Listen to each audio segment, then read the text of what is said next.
Today, we will have a lecture by Michael Heinrich about his book, Die Wissenschaft vom Wert, The Science of Value, or in Italian, La Scienza del Valore, 25 years after.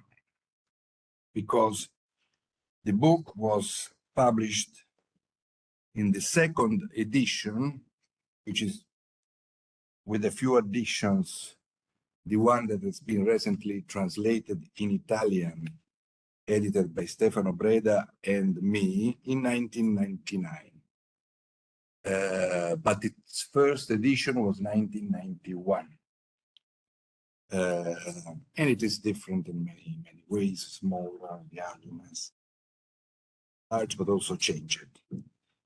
Michael Heinrich is born in Germany. He studied mathematics and physics in the early 80s in Berlin at the Freie Universität. Feel free to correct me.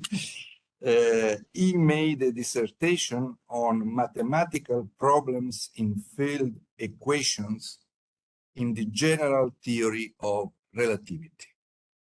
In the same years that he was studying mathematics and physics, also at the Freie Universität, he studied in the Department of Political Science, which was a huge department with studies in political theory, political science, sociology, economics, and so on.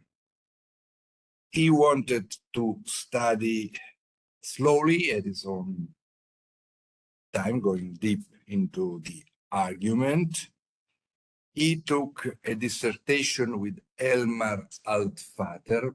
Probably you don't know who he is, but when I was young, in the late 60s, early 70s, he was not only an important figure in the German debate related also to the student movement and the renaissance of Marxian studies. He was also very well known in Italy, even knew some Italian, and very much translated. If you go in libraries, the old writings of Altvater are available in Italian.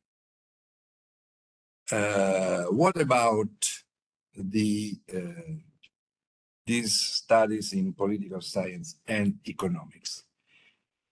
There was a first diploma in 1983, then published in 1986, about the change of the notion of capital from the Grundrisse to capital, which embodies an argument which is pretty controversial, according to which, more or less, during the writing of the 61-63 manuscript, economic manuscript, Marx abandoned the notion of capital in general as structuring the critique of political economy around the position of capital in general, many capitals, changing it into an opposition between total capital and individual capitals.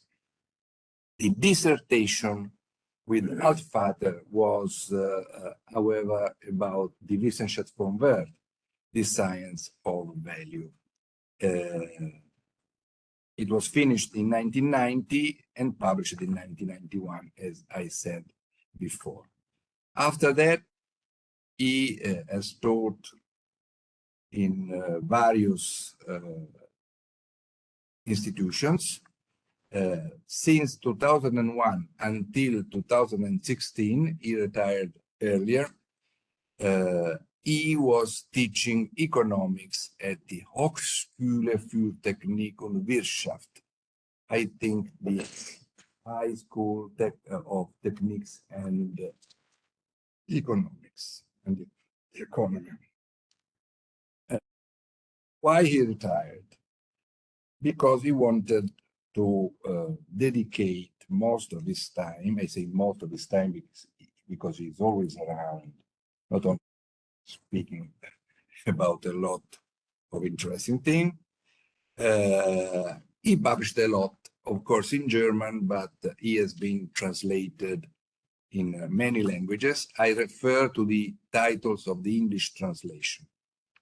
One important book has been the introduction to the 3 volumes of Capital, published in 2004 in German and in 2012 in the US by the Monthly Review Press. It is translated in 12 languages. Italian is not one of them. Another book, now again for the Monthly Review Press, is How to Read Capital. Originally, there were 2 books in German. One in 2008 as a reading of chapter 1 and 2 of Capital Volume 1. Instead of reading, probably we should say reading and interpretation of chapter 1 and 2. That was followed in 2012 by a reading of the chapters 3, 4, 5. In English, the numeration of the chapters of Capital Volume 1 is different. So if you take this book, How to Read Capital, it is from 1 to 7, not to 1 to 5. Why? Because this was the numeration of the 3rd edition of Capital, which was changed in the 4th edition of Capital Volume 1, of course. The English is How to Read Capital, but it is also translated in French, Spanish, Korean, etc. Again, no Italian. Then there is the biography. The biography, the reason why Marx's biography, not your biography. The Marx biography is expected to be in 4 volumes. Since Michael has a special eye on the market, the first volume appeared in 2018, which was a special year, 200 years after the birth of Capital. But in principle, next week, especially we succeed to resolve some informatic computer problem, there should start the production of an extended revision of this first volume. First volume covered the period from the birth to 1841, the dissertation by Marx. The second volume, if you go like me on Amazon, you may think that the second volume in German is already printed, so I expected him to come in Italy. The book as a gift to me. It's not so. We expect it 2025. It should be finished in 2024. It will go from 1841 to 1845 January. So this covers more or less the early or young Marx in Michael's division.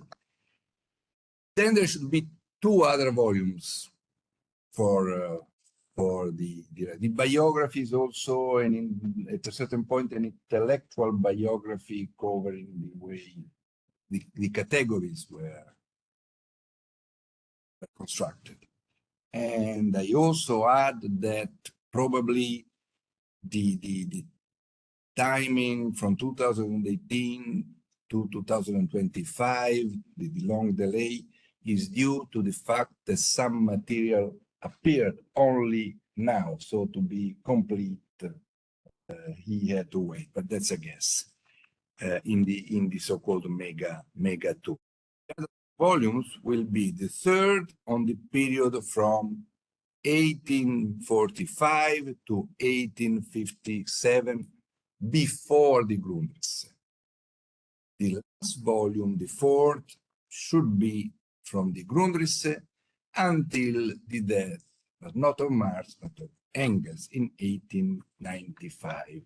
And in the last chapter, he told me yesterday that he will also cover very relatively quickly. Michael is not clear what quickly means. The figures like Kautsky, Bernstein, and others that knew Marx and in some way shaped the perception of Marx.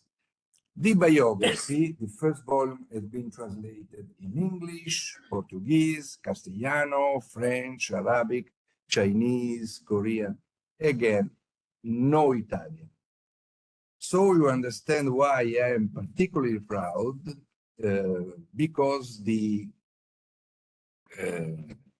translation of La scienza del capitale di Wissenschaft vom Wert in Italian is the first worldwide translation. It has been, the merit is mainly of the other editor, Stefano Breda, who did a very careful translation. And we expect an English translation and a French translation. I don't know the years. It's up to him. We had, as he told me at a dinner 2-3 months ago in Berlin, we had by chance a kind of nuclear bomb that the others maybe have not. The fact that if he didn't finish sending us the material for the Italian edition in certain dates, the money would disappear, the translator would not be paid, and there would not be any Michael Heinrich's book in Italian. So, as we told when we were young, following the Giro d'Italia, the winner said, "I'm happy that I arrived uno." We arrived first. So the floor is yours, as they usually say, and disappear in the background. I think that this is better. So thank you, Riccardo, for this nice introduction, and also thank you for to the organizers to organize this event here, that I can present the book, what thanks of the activity of Riccardo and Stefano Breda is translated and now available in Italian. The title of this seminar is Science of Value 25 years later. So I will talk a little bit about the emergence of the book, the context, how it came out.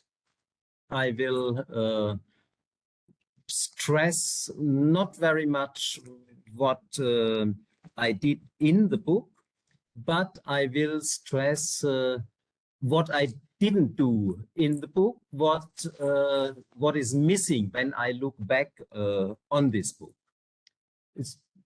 I'm understandable? It was okay. If there are any questions, maybe I say something which is not so clear, please interrupt me at once. It's not a problem, and I will try to explain it. So, Science of Value 25 years later, the 25 counts to the year 99, when this second extended edition appeared. The book itself is older. It appeared more than 30 years ago, but the preparation of the book and the first ideas happened almost 40 years ago. So it's a rather long story. In early 1980s, we had in Berlin a kind of discussion group. Oh, I should start even with one step earlier. In Germany, I suppose like in Italy, you had not just one reception of Marx and Capital, you had different kind of receptions, different schools, different interpretations. And in this discussion group in early 1980s, a number of different schools and interpretations participated. The discussion was on a rather high level. All the people knew very well Capital. They could quote by heart, and without the book in front, they could say, yes, but on page 618 it was written, and this is a proof what I said about page 511, and so on. So there was a very precise knowledge of the texts of Marx, but nevertheless, there were important differences in understanding this text. And of course, most of the discussants accused the others of misunderstanding. I have the correct understanding, but you miss this correct understanding. I participated in these discussions as one of the youngest persons and the less experienced. I just had done this study on the change of the notion of capital from Grundrisse to the book Capital. And I was not so convinced by this attitude nearly everybody had.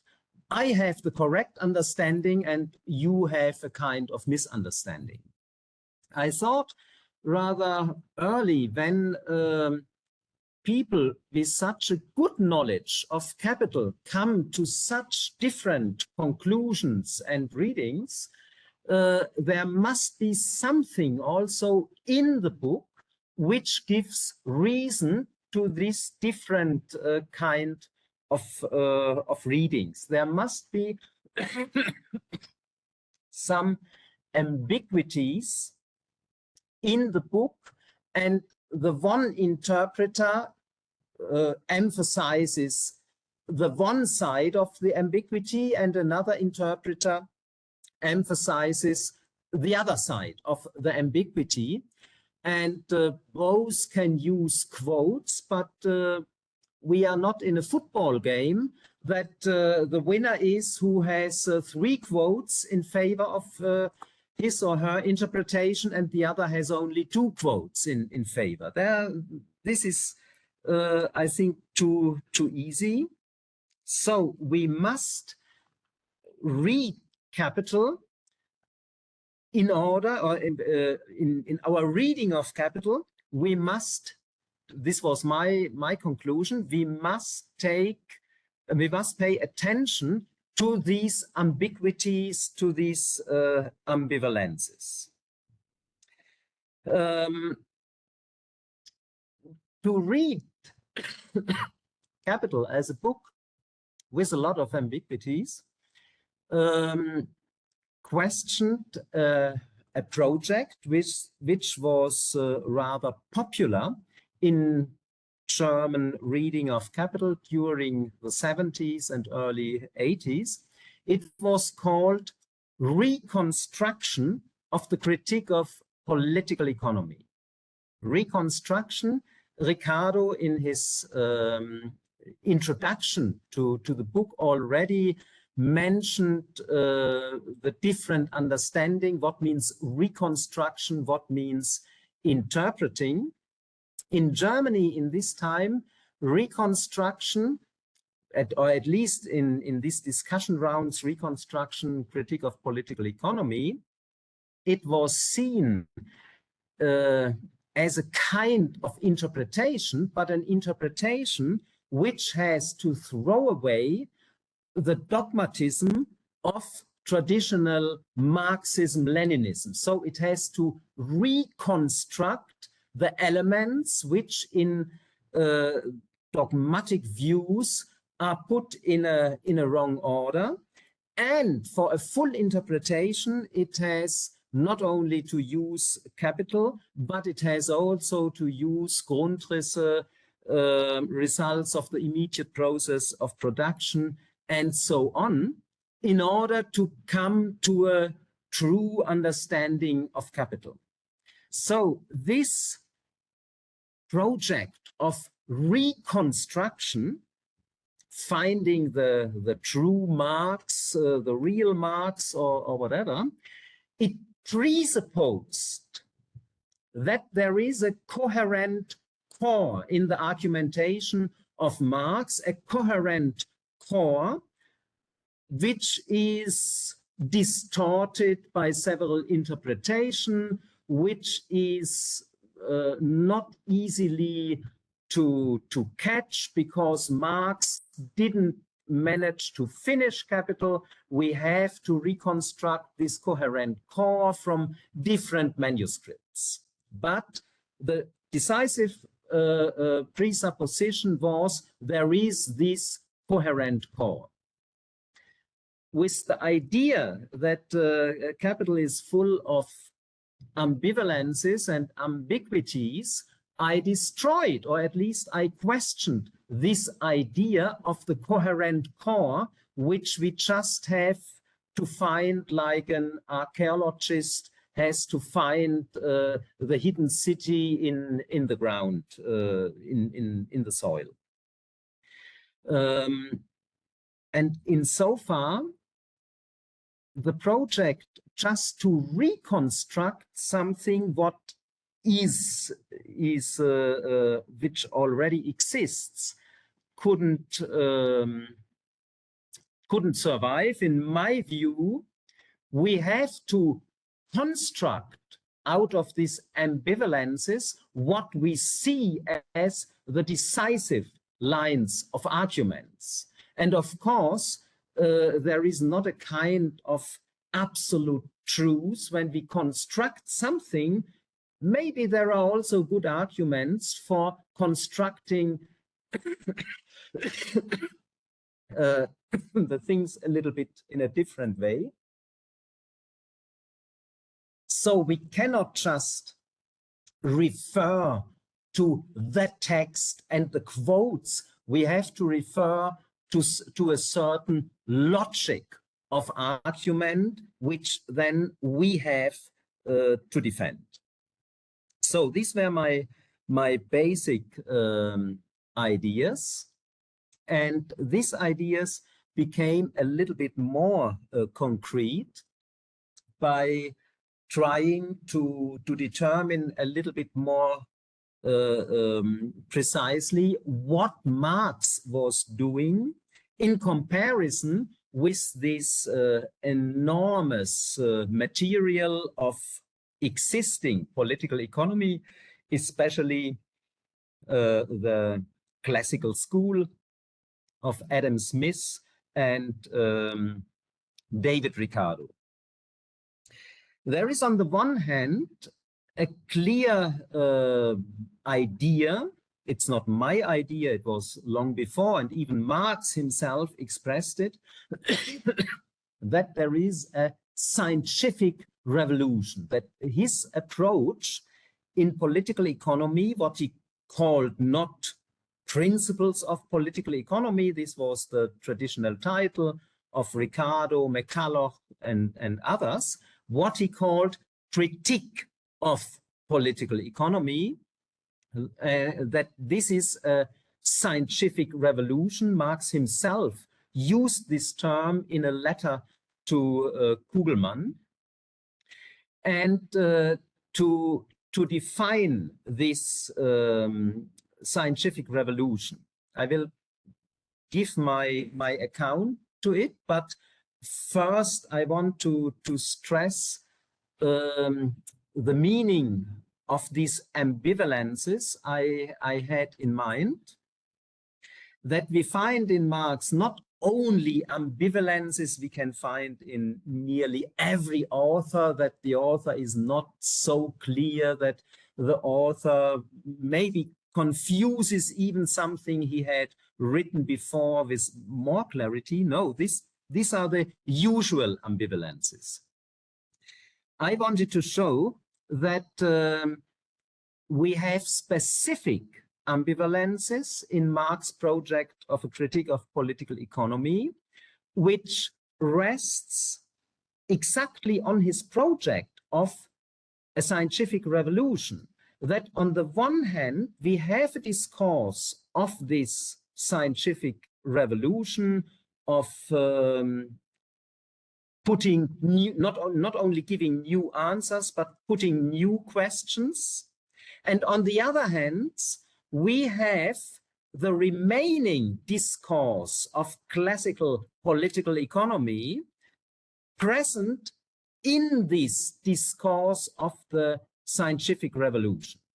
So we have ambivalences, not just any ambivalences, but ambivalences which rest on this project scientific revolution, but in this scientific revolution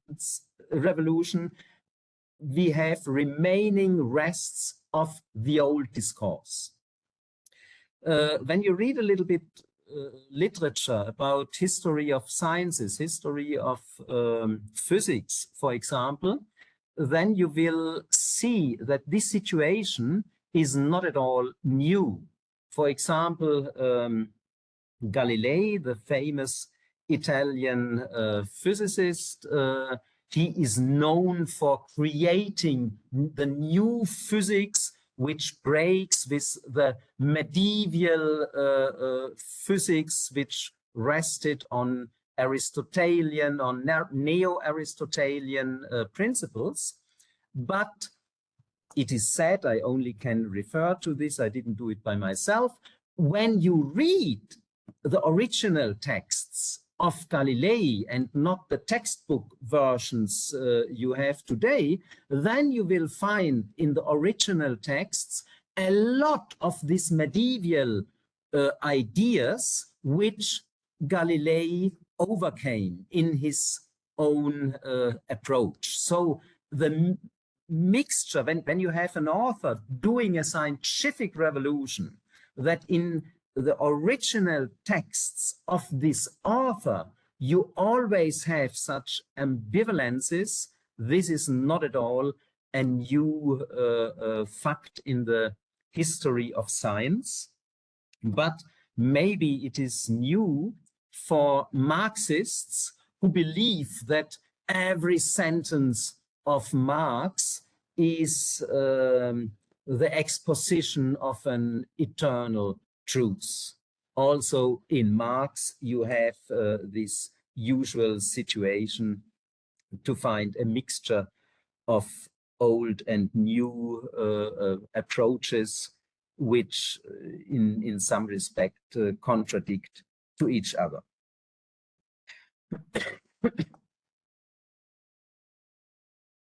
So with this approach, for me, was rather clear that even persons who read carefully capital, who know the text very well, can come to rather different conclusions and even contradicting conclusions.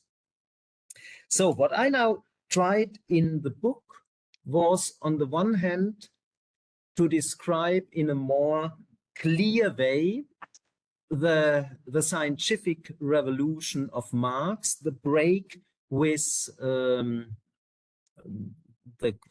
theoretical field of classical political economy.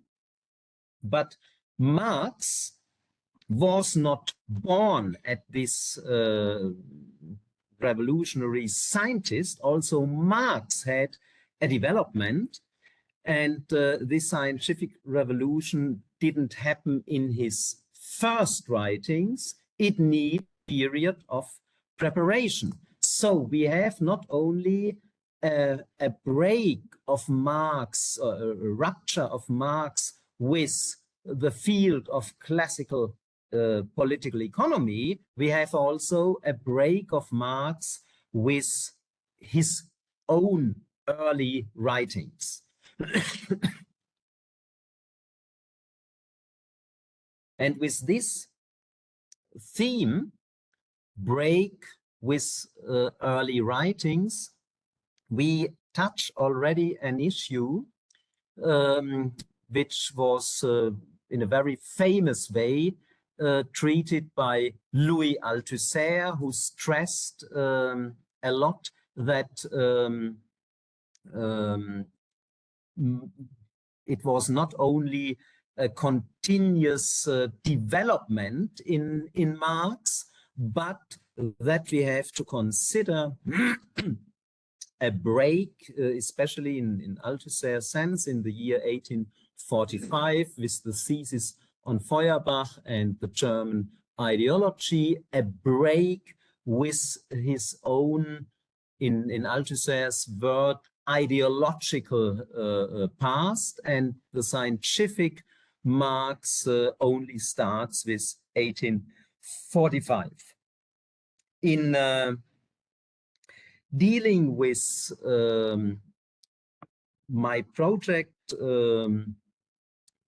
making more precise the scientific revolution of Marx, I referred to categories of Althusser, like the problematic, like theoretical field, like rupture. And very kindly, Vittorio Morfino wrote a short introduction about Heinrich and Althusser, a very nice title for me, as a kind of the introduction to this Italian translation. And he revealed that on the one hand, I have I give explicit reference to Althusser, but he sees also more influences of Althusser on my thoughts, which are not always explicitly referred there, and I agree.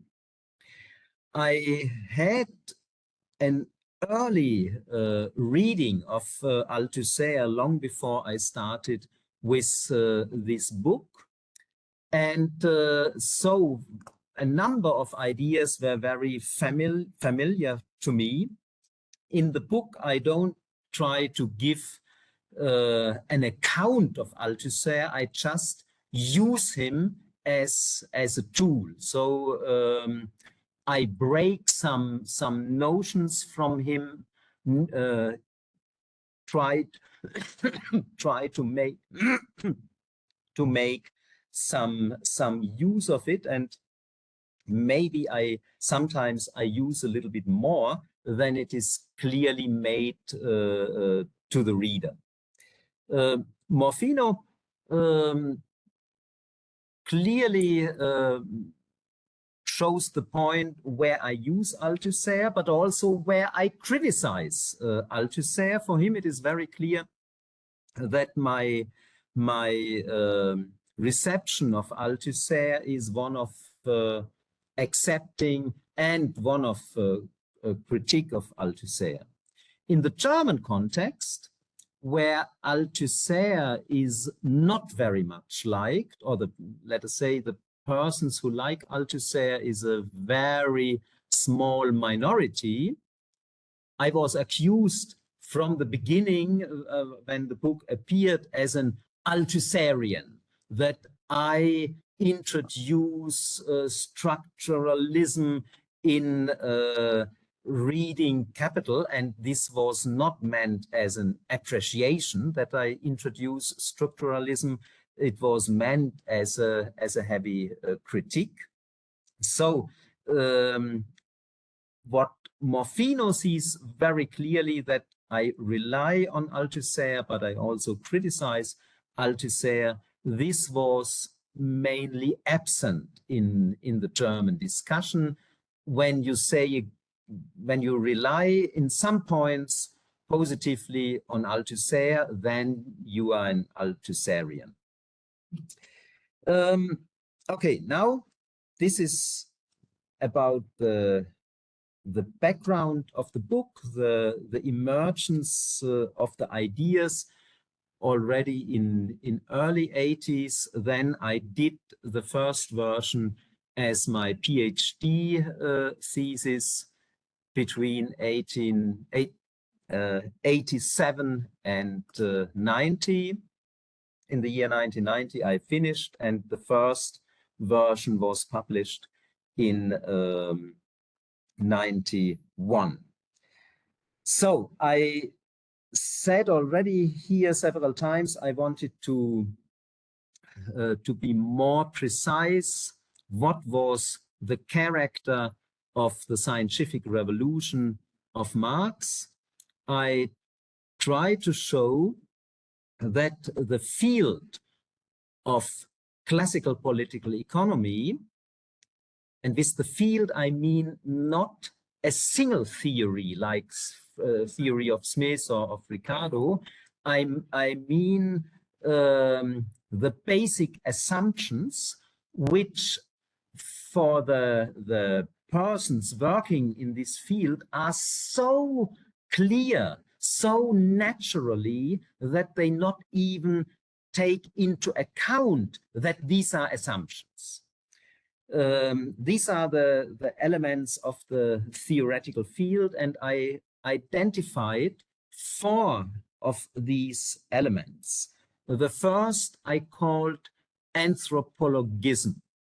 This means we have some assumptions about the nature of human beings. For example, in Smith, there is very clearly already in the first chapter, humans are beings who exchange things.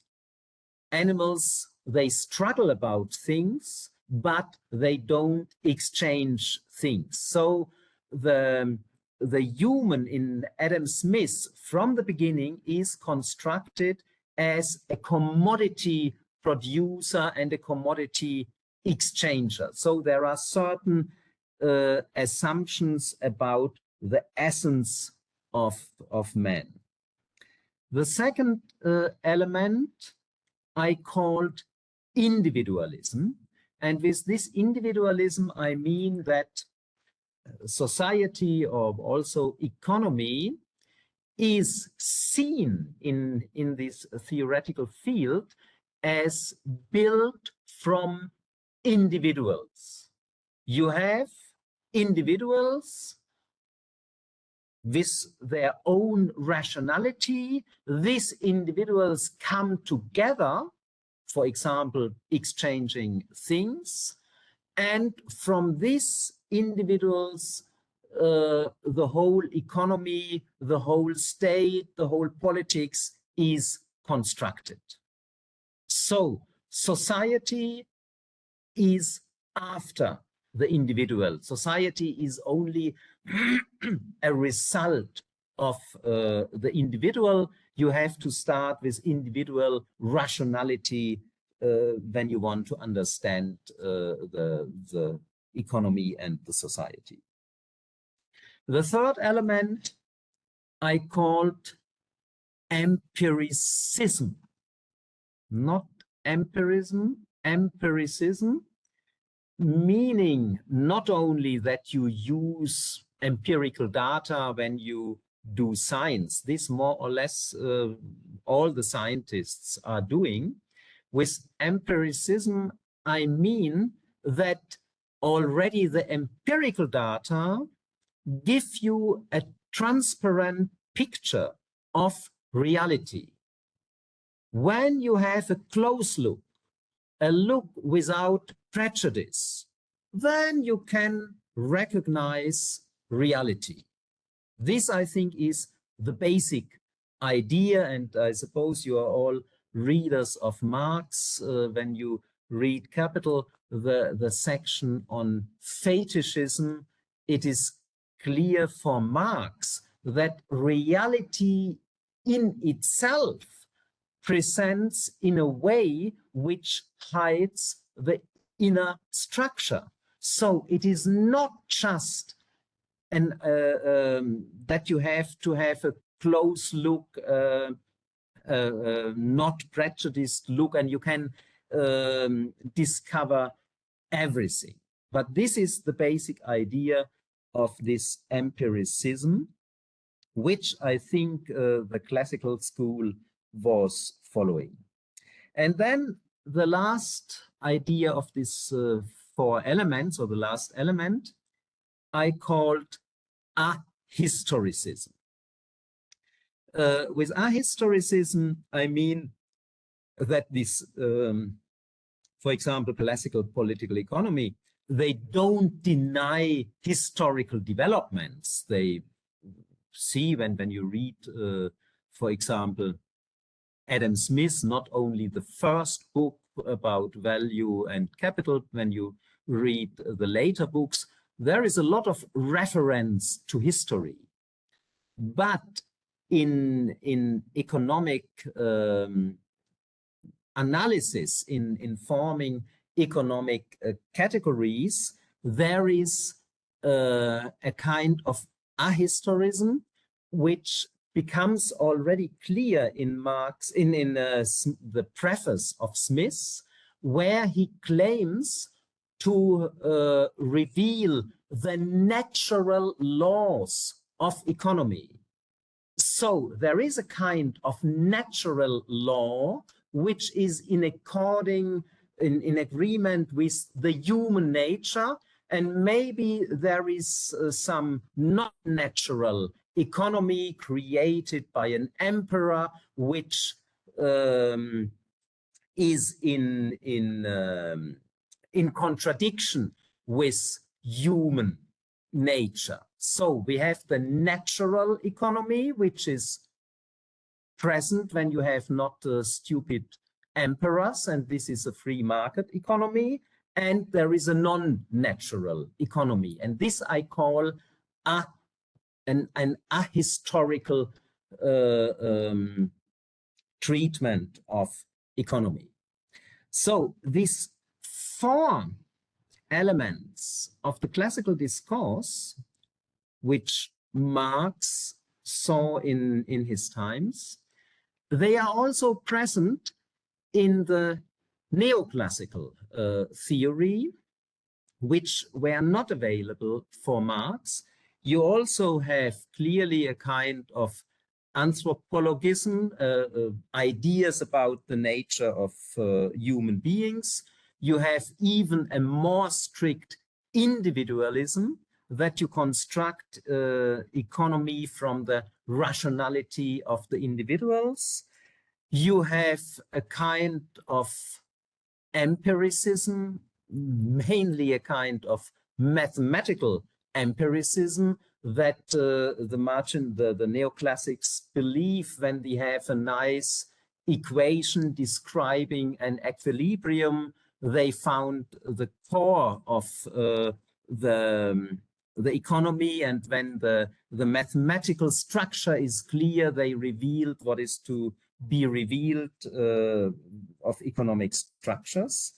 And of course, an even stronger ahistoricism, that in neoclassics, economy is constructed as a kind of rational choice among different tools. You have different aims, you have different tools, different capacities, and economy is the choice, the correct choice of the tools in order to reach your aims.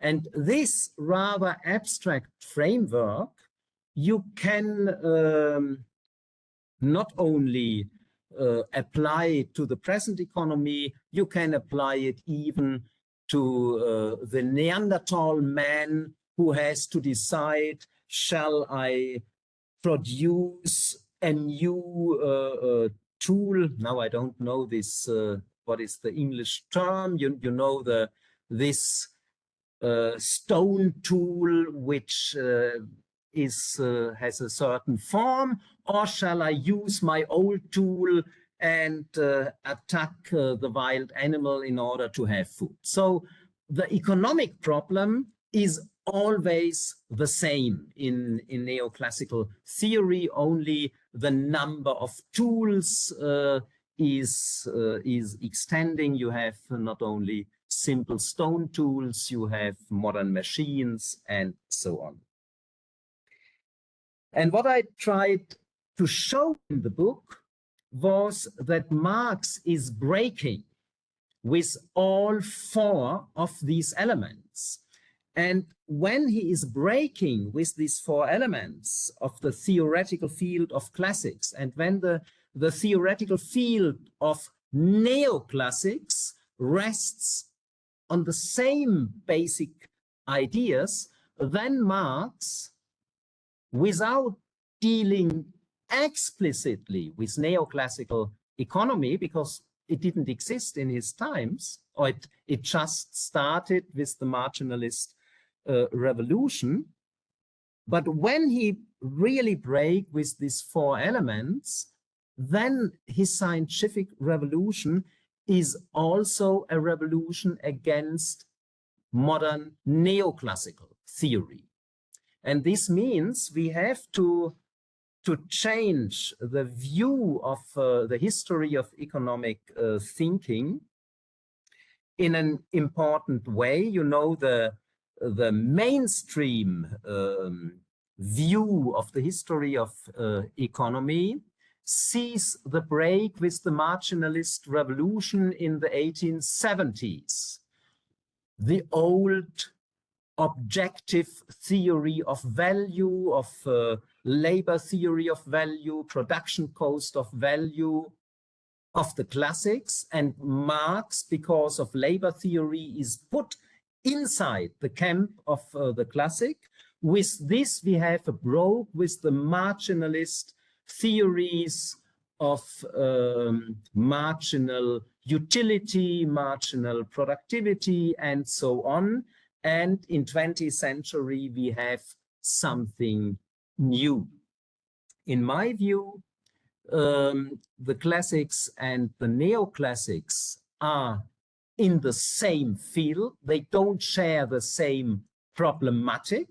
They share the same field with different problematics, but because Marx is breaking with the elementary determinants of the field, his scientific revolution is one not only against the classical tradition, but also against the neoclassical tradition. With the Keynesian tradition, it is somehow different, because I give only some hints in the book. I don't see the Keynes and the Keynesian tradition fully in this theoretical field.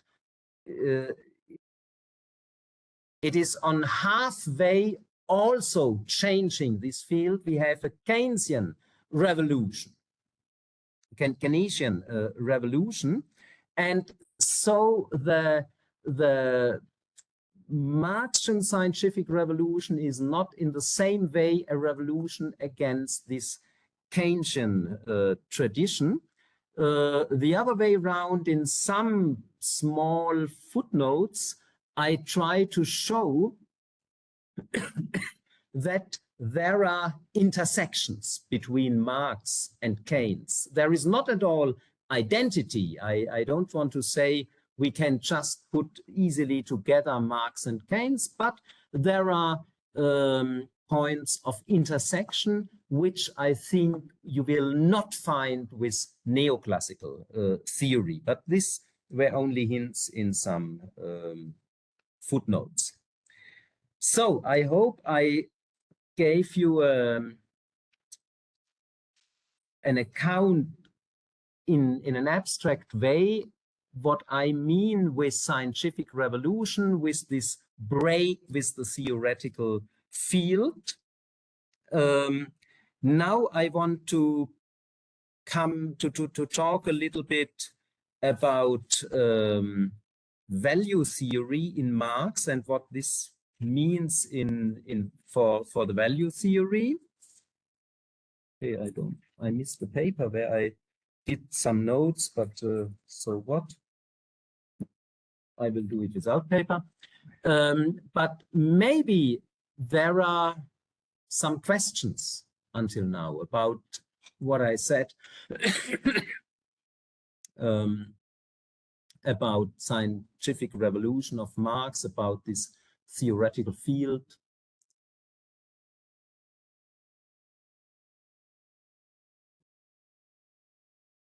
So everything is clear. Everything is clear. Everything is, and everything is convincing. Or okay, then I come to my next point. Just give some ideas about value theory.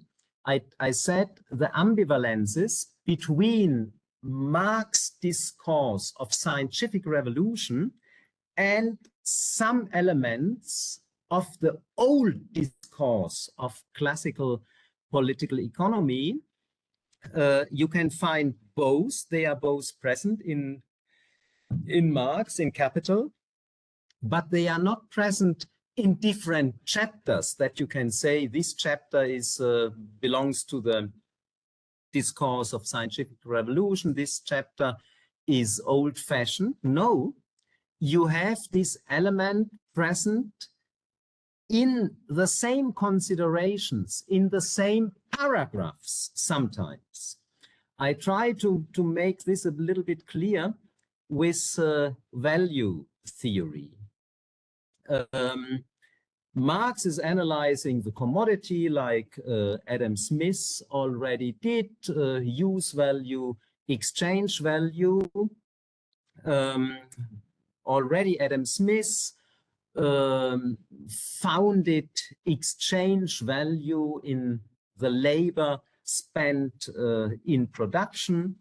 Also Marx refers to labor.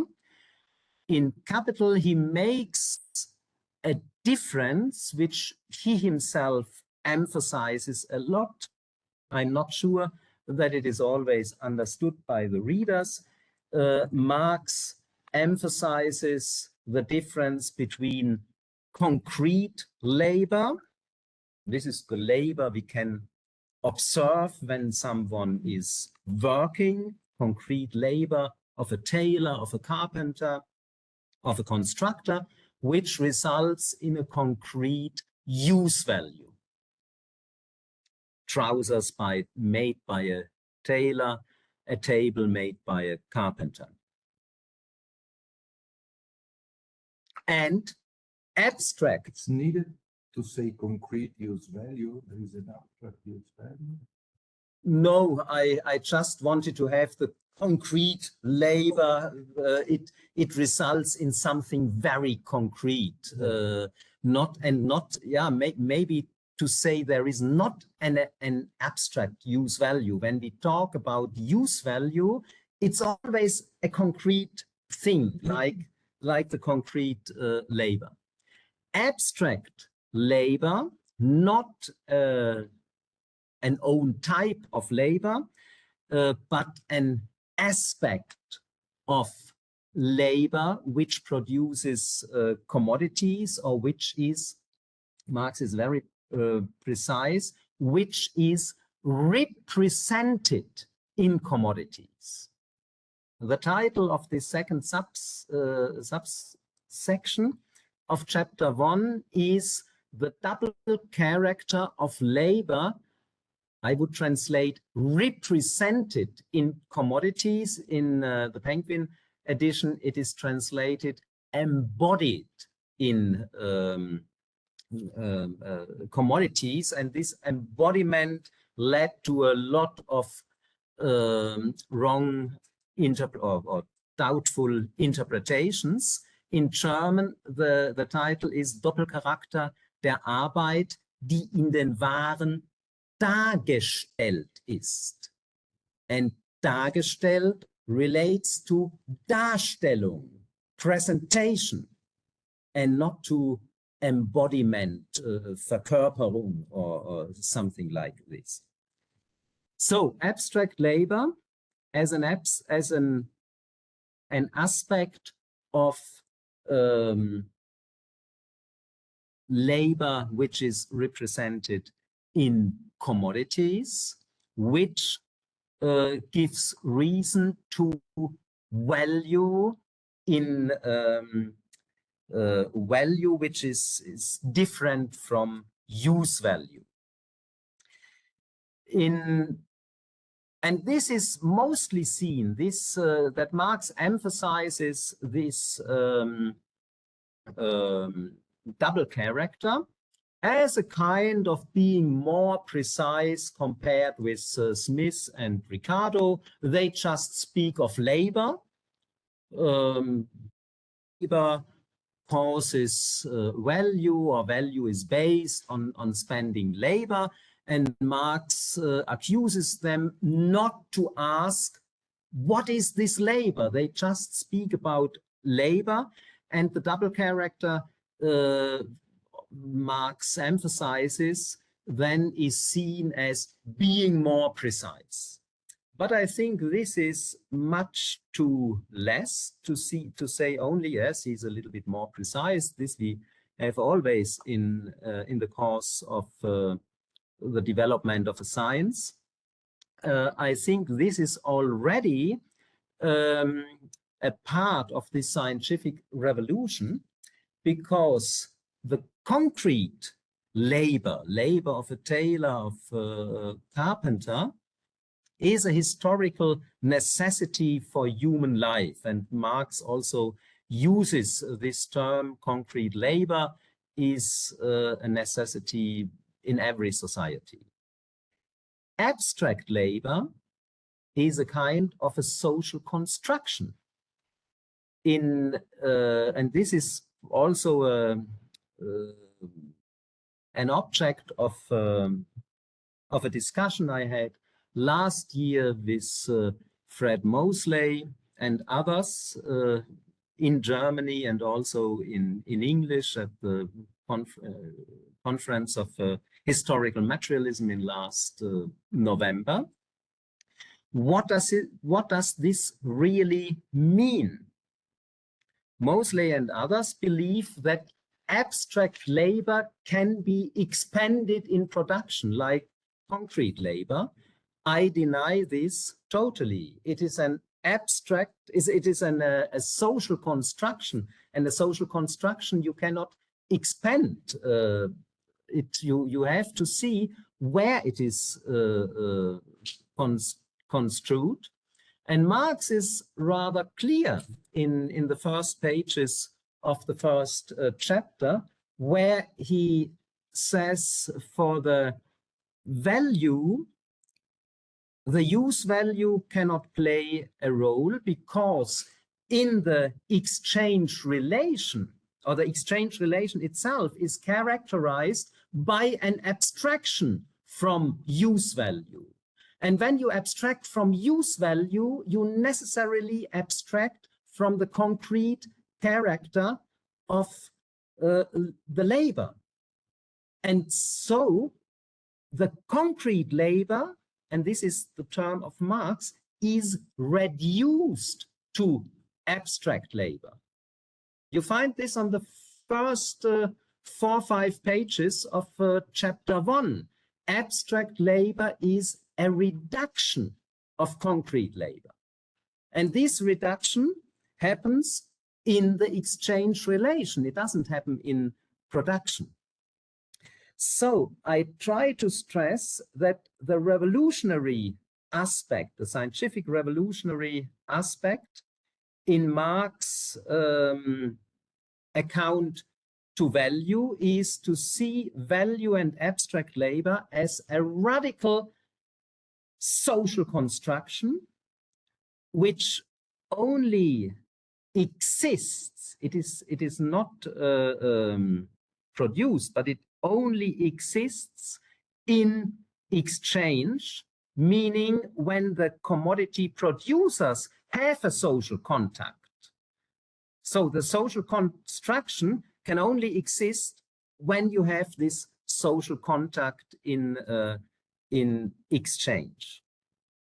Nevertheless, there is in Marx remains a rest of the classical discourse At the end of the second subsection of chapter 1 about the dual character, Marx says not explicitly, but brings very clear together abstract labor and labor in a physiological sense. He himself, Marx, uses this term physiological sense, and he talks about abstract labor as labor just using muscle, brain, and nerves.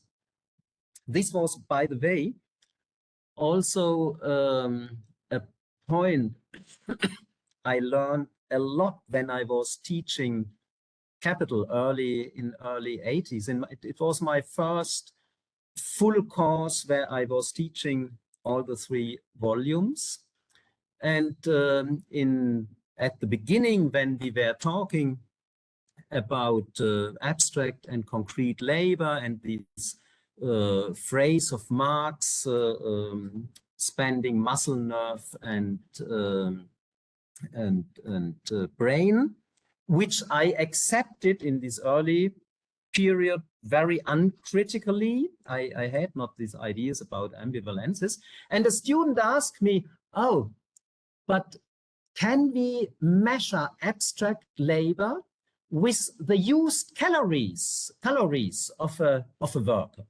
And in the first moment, I thought, God, what a stupid question. Obviously, the student, yeah, obviously this stupid, the student didn't understand anything. Maybe I'm an unable teacher, but, and I said, no, of course not. But I thought about later and I said, the question is not at all stupid. When you stress abstract labor, use of muscle, brain, and nerves, what is the measurement for use of muscles? Maybe you can use calories. Marx himself inspired this question. So the question not at all was stupid. I agreed completely with Riccardo. There are never stupid questions, only stupid answers. And I was inspired by this question very much to say, when Marx talks about expanding muscle, nerve, and brain, this doesn't fit to the social construction of abstract labor. And so we shouldn't try with some rhetoric ornaments to bring everything together and what he meant perhaps with physiology or what he didn't meant. I think we should be more clear and say, no, this references to physiology doesn't fit to the rest. We have to decide what is more important for us: abstract labor as a social construction, or abstract labor as a kind of abstractification of the labor process, which leads to a physiological base. But we cannot hold both. And what I tried to give reason for is that the one, abstract labor as social construction, belongs to this discourse of scientific revolution. And the reference of physiology just shows that Marx not completely overcame the classical discourse. And this I try to follow in more points, in some aspects of Capital, and especially what is since 100 years a big issue in Marxist debates, the so-called transformation problem. The transformation of value in production prices. Marx deals with it in volume 3 of Capital. Marx gives a solution for a quantitative solution for this transformation, and very casual, very accidentally, he even says, yes, I know it's wrong. I don't want to come to the detail of this, because otherwise we will not speak about anything else. I just want to emphasize the quantitative relation in chapter 3 is, in a strictly sense, wrong, and Marx even knew this, but he thought it's only a detail, this failure, which plays no role for the main line of argumentation. The discussion in 20th century showed it is not just a detail, it questions a lot. And what I tried to make clear in the book is that already the quantitative question presupposes a quantitative system of values, what then has to be transformed in a quantitative way, in a quantitative system of production prices. That already this presupposition, a quantitative system of values, is in contradiction with this radical social approach to value and abstract labor, which I see at the beginning of Capital and also in other manuscripts of Marx. So in some aspects, Marx follows a kind of Ricardian argument in the 3rd volume. But the case is even more complicated. We cannot just say it is a Ricardian question he tries to solve. It is a question of his perception of Ricardo, which leads to a certain question which he tries to solve, but a question which would not arise in his own discourse. I tried to make clear in his own discourse the transformation of values to production prices is not at all a quantitative problem, it is a qualitative problem. It is a transformation of categories and not of quantities. That Marx sees this as a problem of quantities is a problem of his is a result of the presence of the old discourse in his writing. So he tries to solve a problem where he could rather easily argue this problem is a fake problem. We have not to look for the correct solution. We have to criticize the way in which the question is posed, in which the the problem is posed. So I just give this as an example that my reference to this ambivalences, with this reference to ambivalences, I also try to contribute to discussions about Marx. It is not just to say, yes, Marx did a scientific revolution and I reveal some more details of this revolution.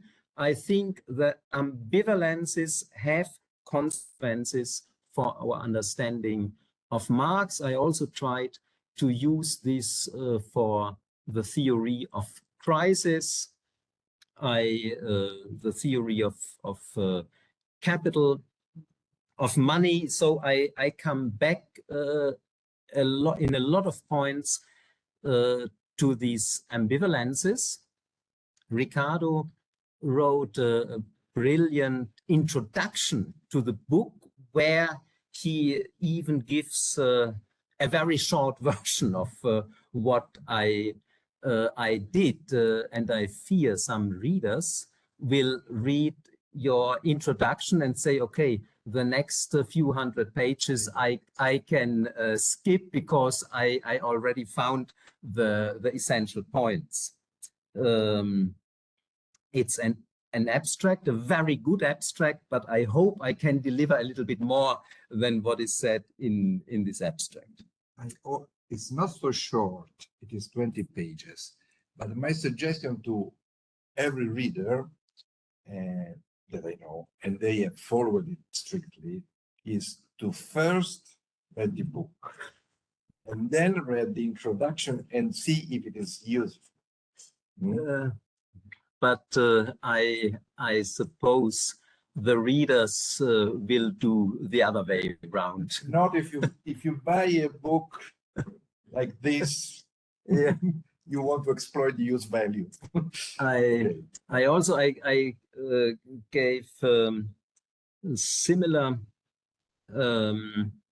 advice to my introduction to the 3 volumes of Capital. Say, don't read this introduction instead of Capital. Read it really as an introduction. But I had to learn that in Germany, many persons said, oh, yes, this 200 small pages introduction to the 3 volumes is very nice. I can skip the 3 volumes. That's exactly what I said to my readers. Heinrich is so important like Marx. So do the same as reading Marx. First read the real thing and then... Yeah. Oh, I also say another thing. Look at ambiguities, ambivalence of Heinrich. Yeah, of course. I don't, I'm not free of this. And now I want to come to the third part of my presentation here. But again, maybe there are some questions or comments to what I now very, very short, much shorter than Riccardo tried to refer from my book. So again, everything is clear without question. Okay. Then I want to come really to this issue 25 years later. In the 90s, I reworked considerably the book, and the 99 edition is around 50% bigger than the original edition. So I really did something, and what I did was mainly to include new material from the Mega. Until now, I didn't mention Mega, the Marx-Engels Gesamtausgabe, which is not just a new edition, but which is the edition which allows us for the first time to contact really with Marx. The older editions are not only incomplete, and you know probably that a lot of texts of Marx, which are very important for the discussion today, were not published at Marx's lifetime. Economic Philosophical Manuscript from 44, Grundrisse, results of the immediate process of production, second and third volume of Capital. All this was not published by Marx, and the first editors started with Engels. They didn't publish the original texts. They published a reworking of the text. They wanted to make it more easy for the reader to erase what is not so important, to stress, to make more clear what is important by sometimes changing the text. And so what we see in these old editions is not really the original Marx. In very different aspects. Just to give you one example, perhaps some of you read economic philosophical manuscripts from 1844. It was published for the first time in early 1930s. And in this publication, and also later in Marx Engels' Werke, the first edition in German, which was used then for many translations in economic philosophical manuscripts, you will find a chapter on Hegelian dialectics. This chapter doesn't exist in the original text. There is no such chapter. There are, in economic philosophical manuscripts, in the first editions and in many translations, you had this chapter on Hegelian dialectics and critique of Hegelian philosophy. This chapter doesn't exist. What did the first editors do? Marx had several remarks about Hegelian dialectics, Hegelian philosophy at different places in this manuscript. They took these remarks out of their context and put it together like stones for a building and constructed a chapter which was not there. But for the reader, it appears as a chapter of Marx. And there are many others of these examples. Also, volume 2 and 3 of Capital. Engels did the best he could do. He didn't work like a modern editor who tries to produce what is nowadays called a historical critical edition, showing the manuscripts with all the changes done by the author.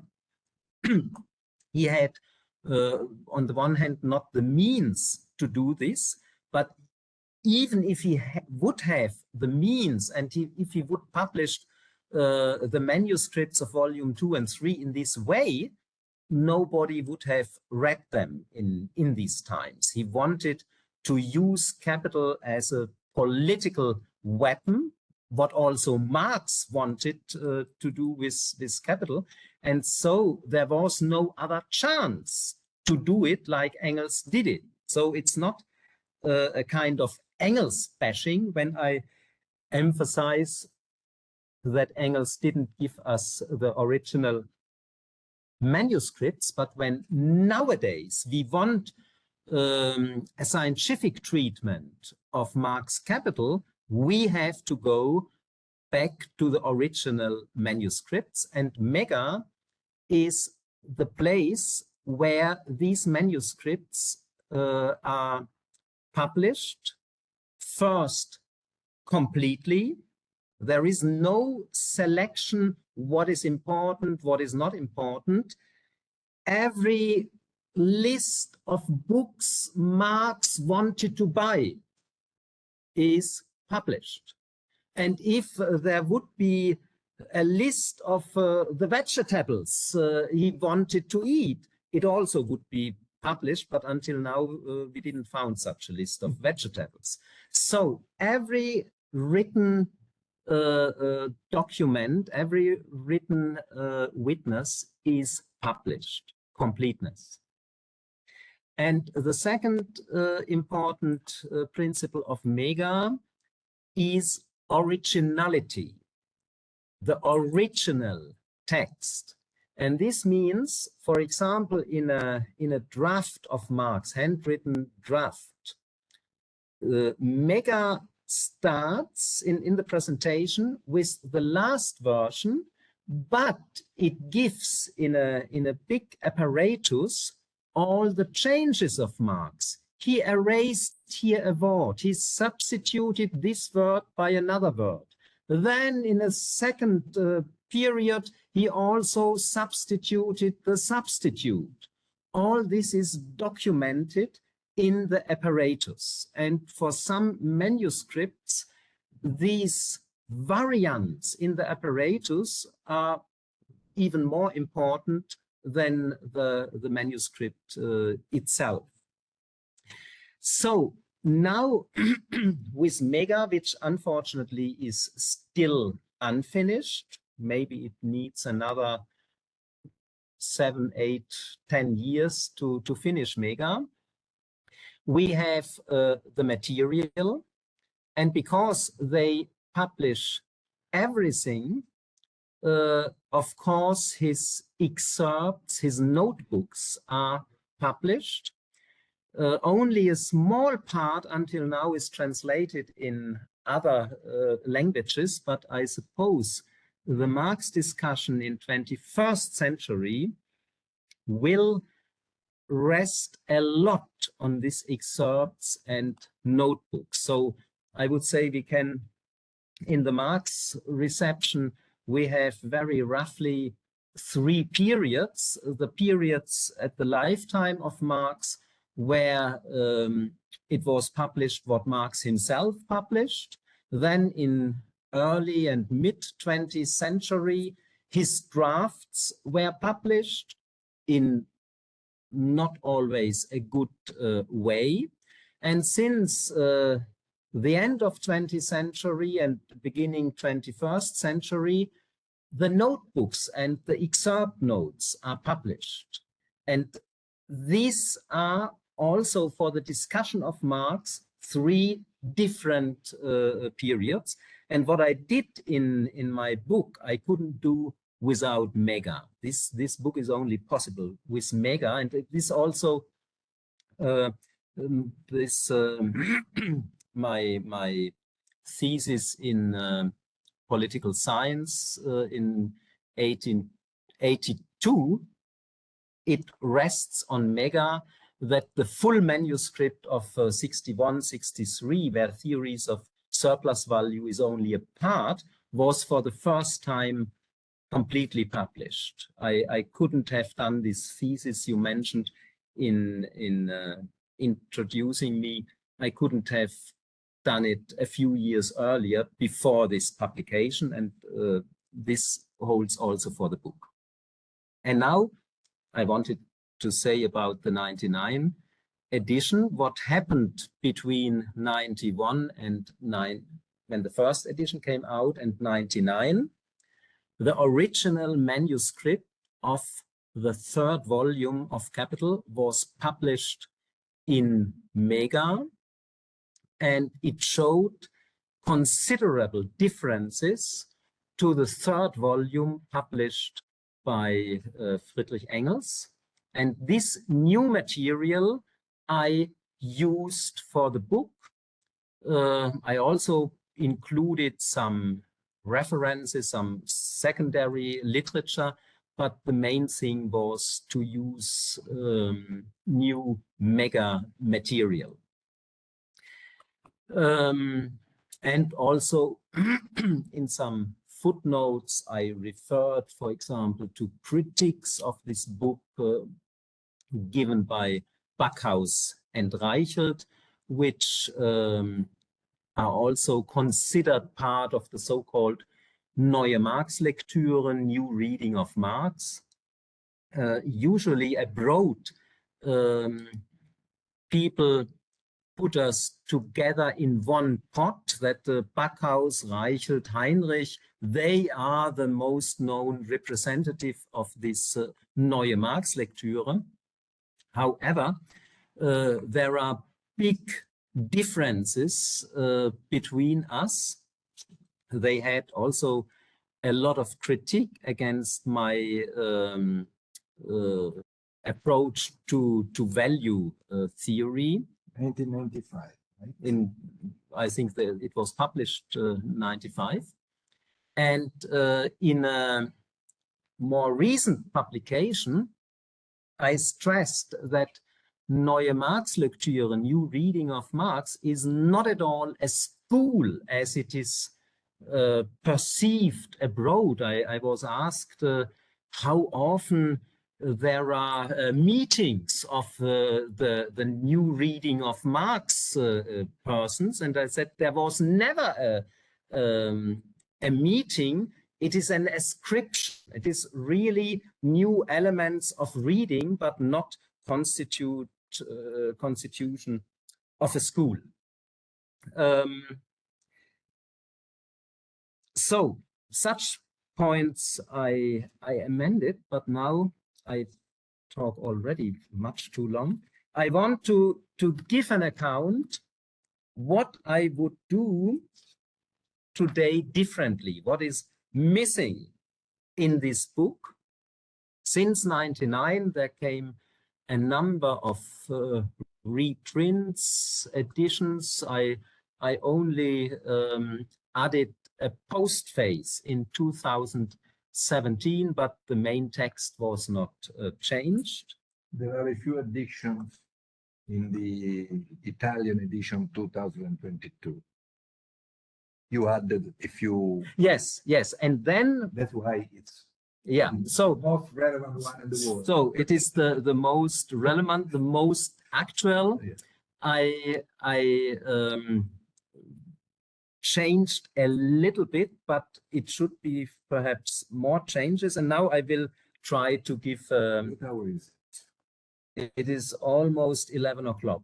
So I would do a break. So you begin after. Are you okay, or you 15 minutes? Okay. So this means 11:10 we will. 11:15. 11:15. Okay, we will. You told me it is 54. Okay, 11:10. Tolerance.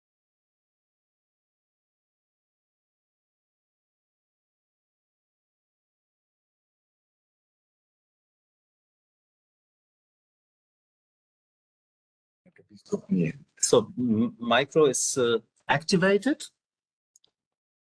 So also what I would do differently. Yeah, let's continue with my third part. What I would do differently, or what should be done. The first point, I noted 5 points for differences or weak points I want to mention. First point, of course, new material in Mega appeared, especially the original manuscripts of volume 2. Volume 3 had only one big manuscript, also some smaller, but one big.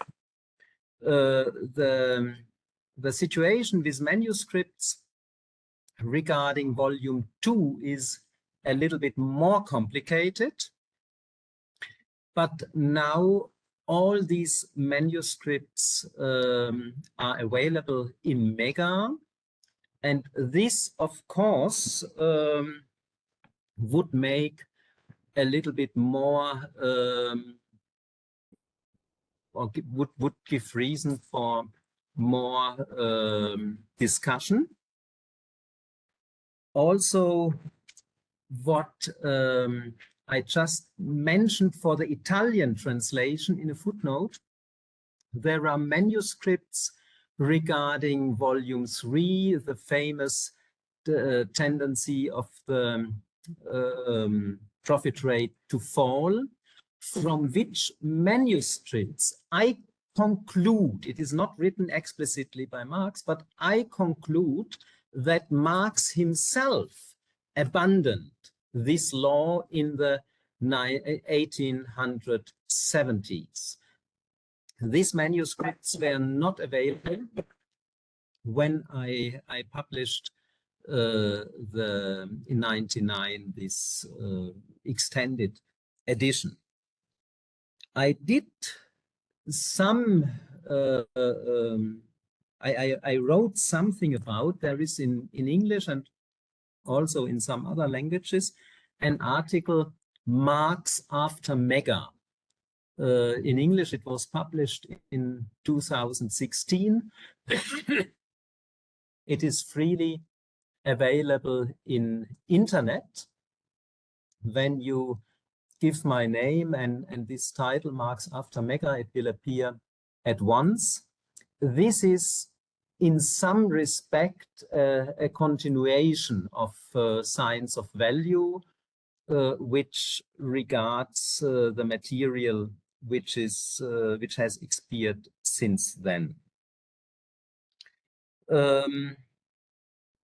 Second point from my 5 points, which what I would change or what would be different. Chapter 3 about the young Marx. There I already start with Marx dissertation from 41, with the other very briefly with I'm occupied with his other writings, critique of Hegelian philosophy of right, economic philosophical manuscripts, and so on. This is a part I now extensively treated in the Marx biography in the first volume, which already appeared. The second I am in the process of preparing.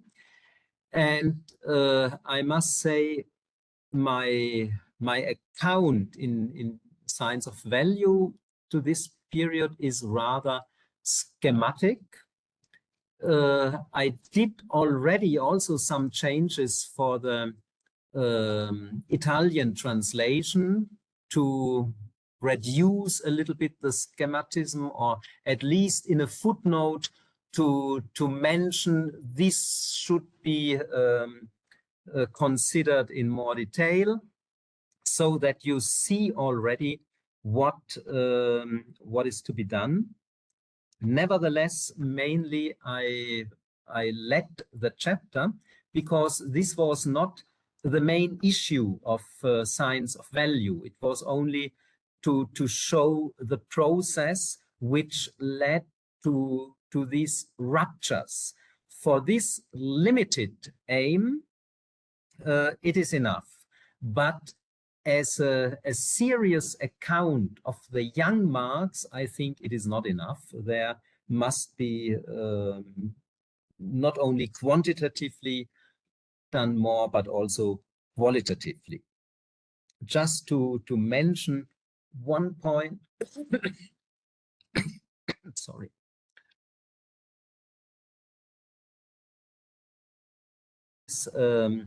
The opposition of materialism and idealism. I accept it widely in science of value for the young Marx, and also then the idea there is a movement. Marx comes from idealism, moves to materialism. I would say today the notions of materialism and idealism we use are rather different from the notions used in the first half of the 19th century. So there is a kind of misconstruction. Also, I wouldn't accept anymore Hegel as a representant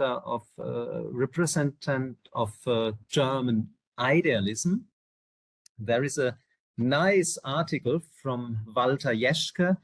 He was one of the leading German experts on Hegel, where he put already in the title the question, when did German idealism emerge? And his answer is in the 1860s. So German idealism is an artificial product of writing history of philosophy.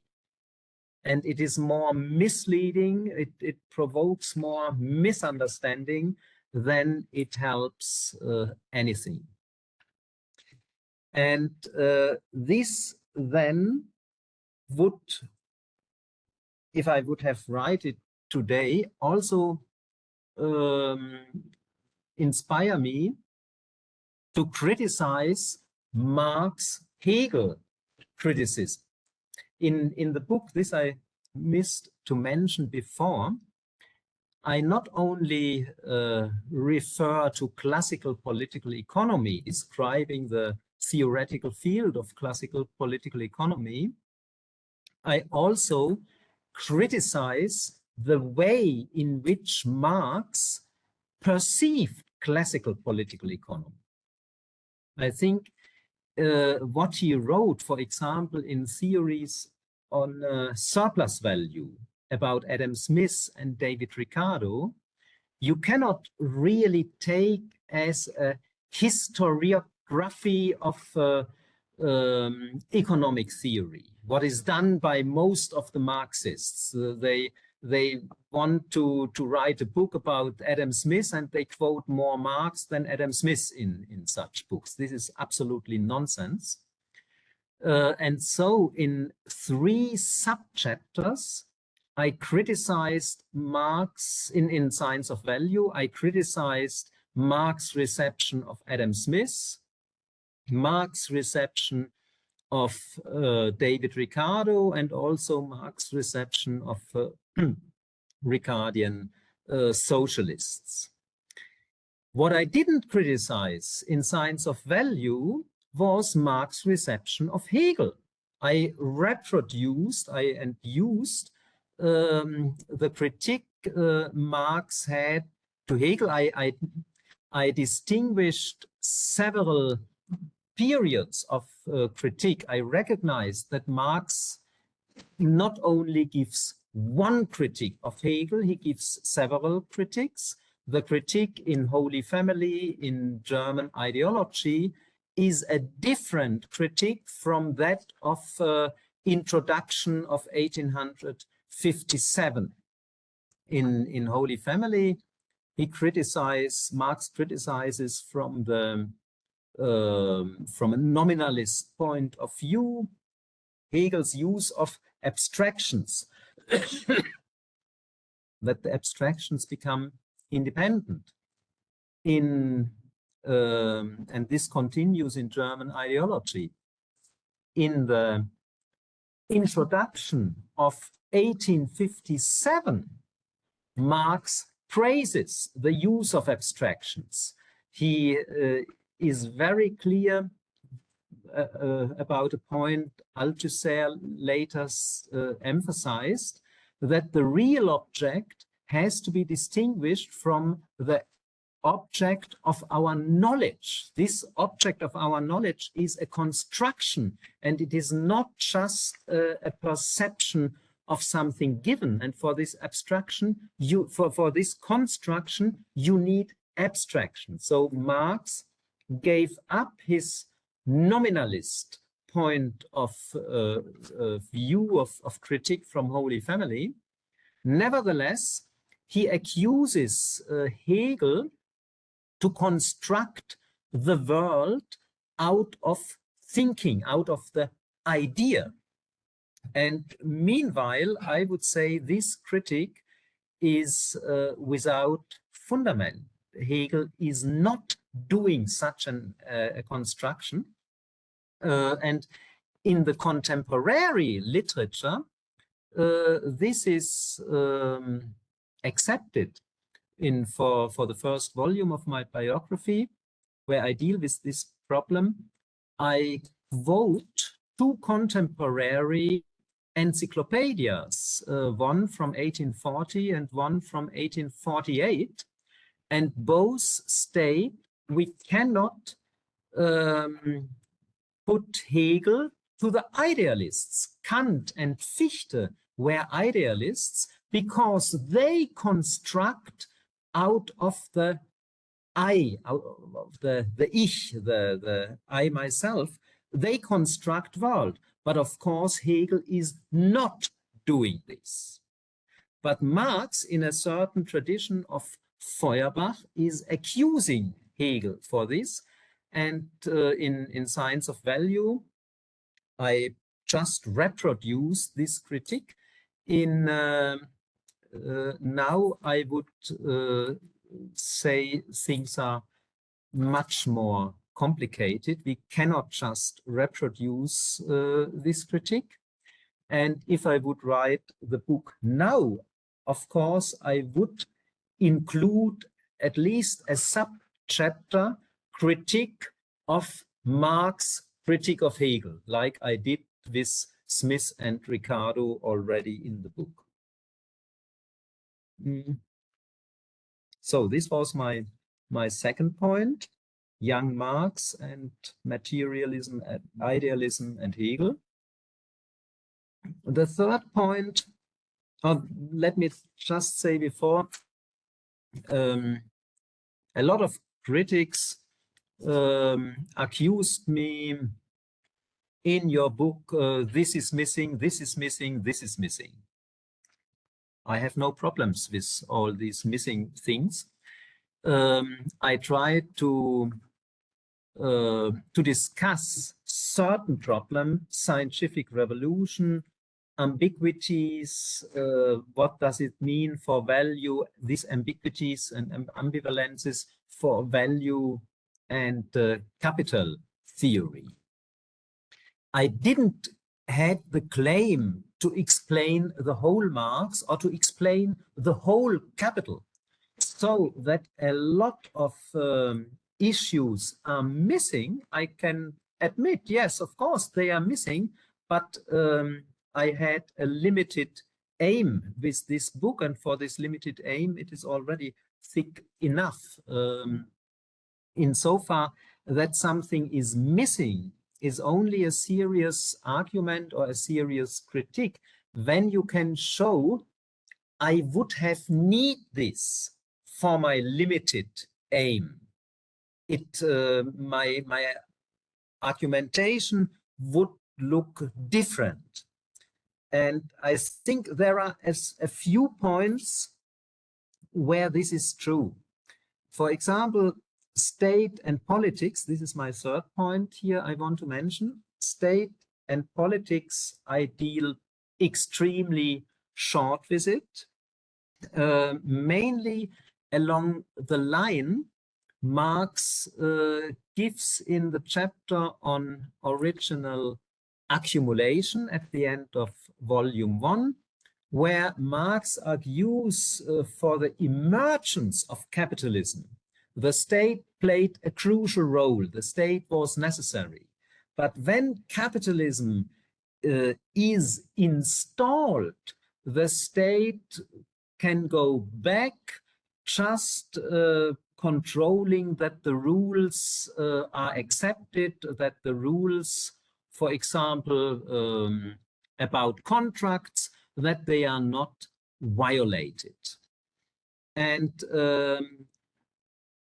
it could, from such an account, it could be misleaded that the state plays absolutely no, it could mislead to an interpretation that the state plays absolutely no role for capitalism. This was not my intention, but I accept the critique that one can read the book like this. In this already mentioned introduction to the 3 volumes of Capital, I deal not only with capital, I deal also with, in a chapter with state and world market. And there I try to show the essential functions of the state for the capitalist mode of production. So at least I can say something which is missing in Science of Value, I tried to add in the introduction to the 3 volumes of Capital.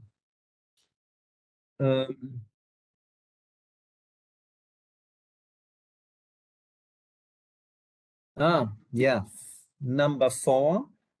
This is I would say, the most weak chapter in the book. It is the last chapter, chapter 7, about Marx's concept of socialism, communism.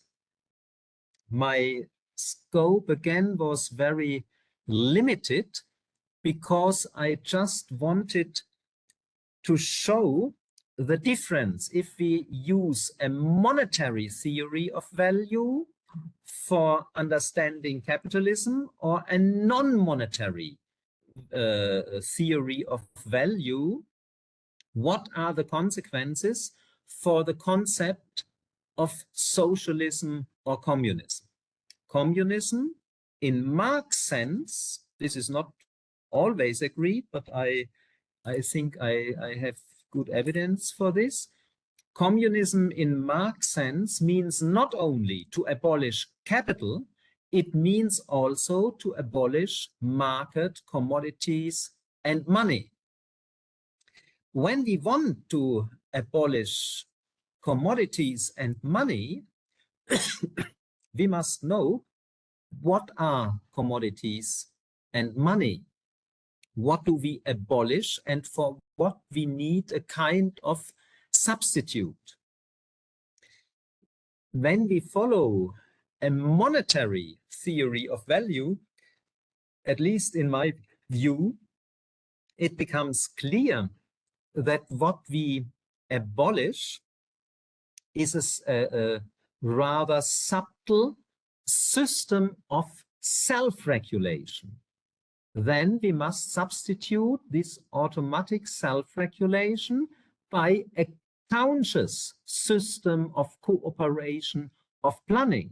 But when this subtle system already was very elaborated, then the task to substitute it is rather difficult. It is not so easy. When you have a non-monetary theory of value, when you reduce value to labor time expended in production, the task to abandon value seems very simple, very easy. You just have to use the already existing labor times in production and coordinate a little bit better. So this was my intention for this chapter. However, I think one can say much more about socialism and communism in Marx, also regarding to this relating to this scientific revolution of Marx. This chapter was not only the last chapter in the book, it was the last chapter I wrote for the book in 91, and it was nearly not changed in 99. So maybe also the last chapter you write for a book very often is the chapter you want to finish. You treat less meticulous than the other chapters. So I would say this chapter, when I would like to do it completely new, the book, then this chapter would change a lot. And then my last point, and then I'm already at the end with this brief overview, is something rather fundamental. In this book, Science of Value, Marx appears nearly only as a scientist. He doesn't appear as a political activist, as a journalist. And as a scientist, he appears mainly as an economist, not as a historian. So the way I consider Marx is very limited, and also what I consider as his work is also very limited, his big scientific texts about critique of political economy. I must, in the biography, which was several times mentioned, my account is completely different. I stress there already in the introduction, we have to see these different facets of Marx together. A scientist, a political activist, a journalist. This intervenes, these activities, they are not separated from each other. There are intersections. For example, the scientific work is characterized by a lot of interruptions and new beginnings with new theoretical coordinate systems.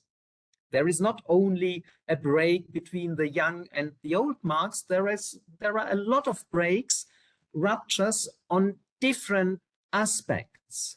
And this very often has to do with political developments. Marx is engaged in certain political conflicts, in political debates. These debates change his interests of research, or even the way he receives, he considers certain issues and change it. So when you want to understand the interruptions and the changes in the course of scientific research, you need the political development, you need the Marx as an activist. And then Marx is not only a scientist, he is an engaged political journalist. He wrote hundreds, more, not only hundreds, more than 1,000 newspaper articles, sometimes small notes, but sometimes very long articles or even series. For example, in the 1850s, he wrote a lot for New York Daily Tribune, mainly in order to finance himself, to get a honorar. But there are very remarkable articles. For example, a series of 10 longer articles about Spanish Revolution in early 19th century. And not forget Russia. Don't forget Russia. Yeah, no, yeah, but this... That was almost the only continuity in Marx politics. The enemy is Russia. Yeah, no, okay, no. I'm just provocative. Yeah, it's, I would say not so continuous, because later he was very impressed from the Russian revolutionary. I mean, well, yeah, from the state, yes, of course. In these 10 articles about the Spanish Revolution, and in this Spanish Revolution, the Spanish Constitution played a crucial role, you find discussions about constitution you cannot find anywhere else. Marx originally planned to write a book about the state on a similar level of abstraction like Capital deals with the capitalist mode of production. He never wrote this book. What we have is 18th Brumaire and mainly a class struggle in France 20 years later after the Paris Commune. And then it is said, okay, we have to combine these two political works. But there are so many newspaper articles which also contribute to a theory, not only to the concrete what happened, what is described there, but also with a little bit a more general account. So Marx as a journalist, I think we shouldn't forget when we talk about Marx the scientist and Marx the activist. And this I see in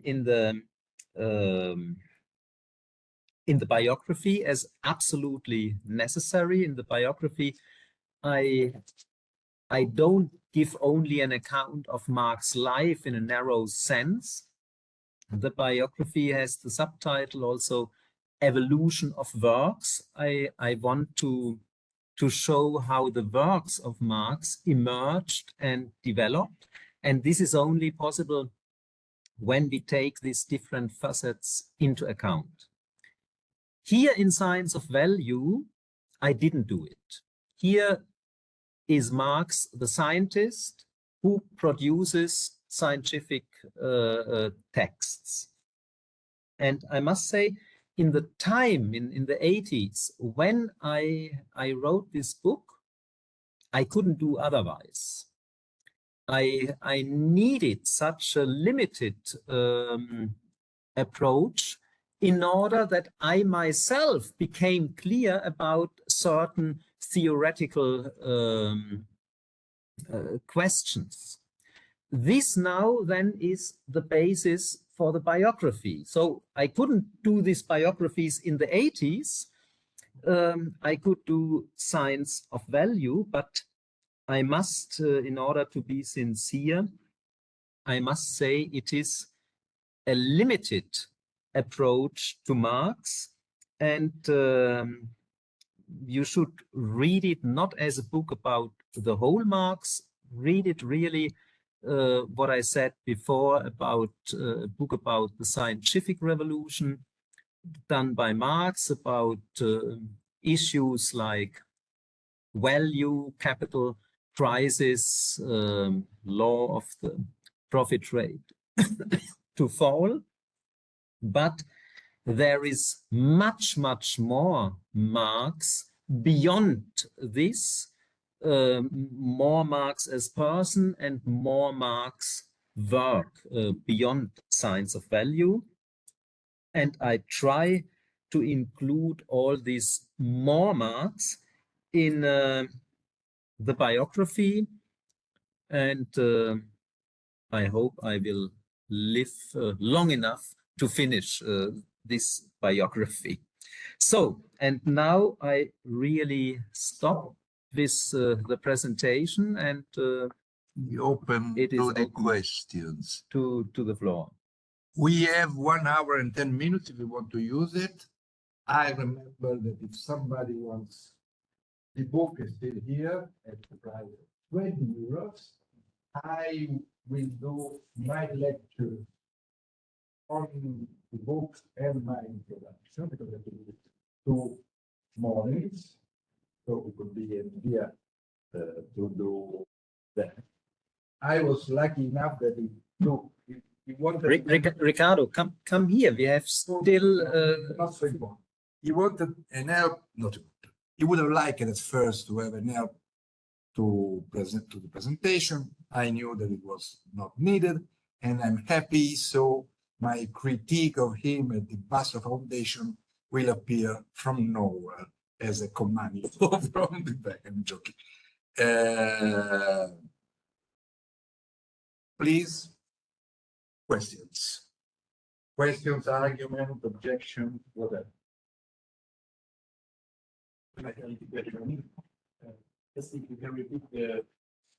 Can you be a little bit louder so that also the persons absent can hear? The way you provide the Marx critique with the second one.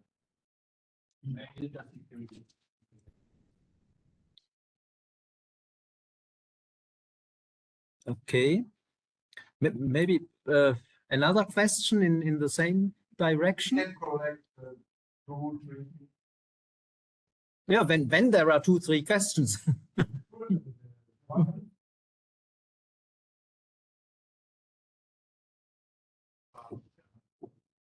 The inner logic of the book. So in part 3, you reconstruct as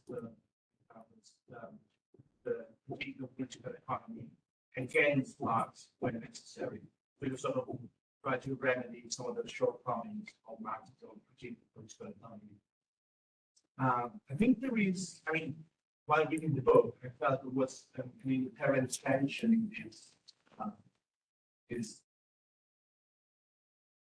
taking of yours, whereby on the one hand, you sort of claim that this reconstruction follows rather straightforwardly from the change in the theoretical field. So if you do away with anthropologism, individualism, empiricism, and historicism, then you need to get to a reconstruction of the critique of the political economy, even correcting Marx. But on the other hand, you also claim explicitly that Marx already broke with the previous theoretical field. So I'm not entirely sure whether you need to break with Marx's own breaking with the previous theoretical field, or whether you're just improving on Marx. But then, I mean, if you're sort of structuring the book in terms of scientific revolution, revolutions are wholesale changes in the overall approach, which is what we call theoretical field. So are you doing that with respect to Marx as well, in the same way as Marx did with classical political economy and with classical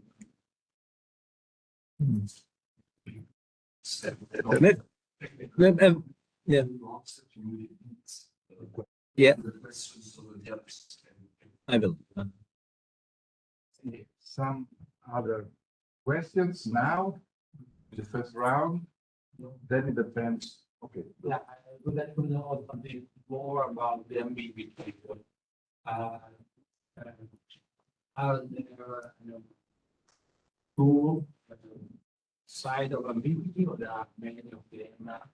So in each point, there could be many types of ambiguity, or there is one side, so we can interpret the point from one side, and another side, you can interpret another side. So these are two kinds of ambiguity, or there could be many of them. One type or many types? Yeah, one type or many types.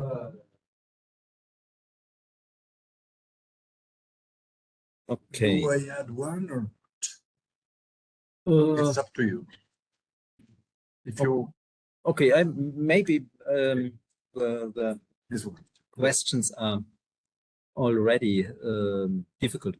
So I repeat the question for the audience online, or the question I start with is the last one, is the ambiguities. The question was, I speak about ambiguities in Marx. Is there only one type of ambiguities or more types? I think there is more than one type. You have ambiguities you can find nearly with every author in every text, that something is not so clear, that at the end of the text you can ask, does it really fit to the beginning? Did the author really give the answer to the question he posed at the beginning, or in the middle the question changed? Of course, such ambivalence also you can find in Marx. What I tried to find or to focus on were ambiguities which result exactly from this project of a scientific revolution. Ambiguities which result that Marx, on the one hand, reformulates something completely new, not only giving a new answer, but giving as a new question. But on the other hand, in certain places, he's stuck to the old discourse. And then you have elements which doesn't fit really together. Like my example, the physiology, you have abstract labor as a social construction, and then you have reflections about physiology and abstract labor. And I think this doesn't fit together. And this is an ambiguity, not some ambiguity, it is an ambiguity emerging from this project of scientific revolution. You have also some other problems. I would not even, I'm not sure if ambiguity is the correct name for this. For example, Marx wanted to analyze not a concrete capitalism, not the capitalism of England in 19th century. He said at the end of the manuscript of volume 3, he wanted to present the capitalist mode of production in its ideal average. Ideal average. So not a concrete capitalist mode of production, England 1850, this ideal average. However, this ideal average presupposes that capitalism is developed so much that this ideal average can be recognized. In very early capitalism, you cannot recognize it. And you can ask, did Marx already recognize it? I have one example where I think he didn't. He stuck to the time, and this was the so-called money commodity. Marx, on the one hand, had this value form analysis where he really on a level of form discusses what is general equivalent.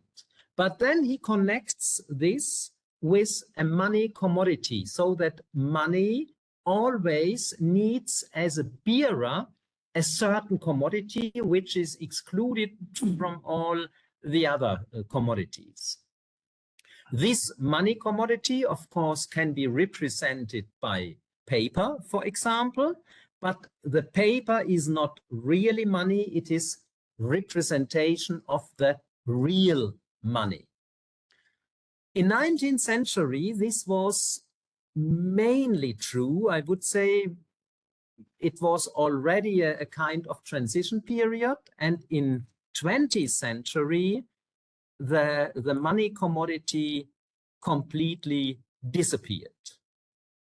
And here I would say Marx, and Marx, this is the funny point, he even recognized the limits which are imposed by the money commodity to capitalism. In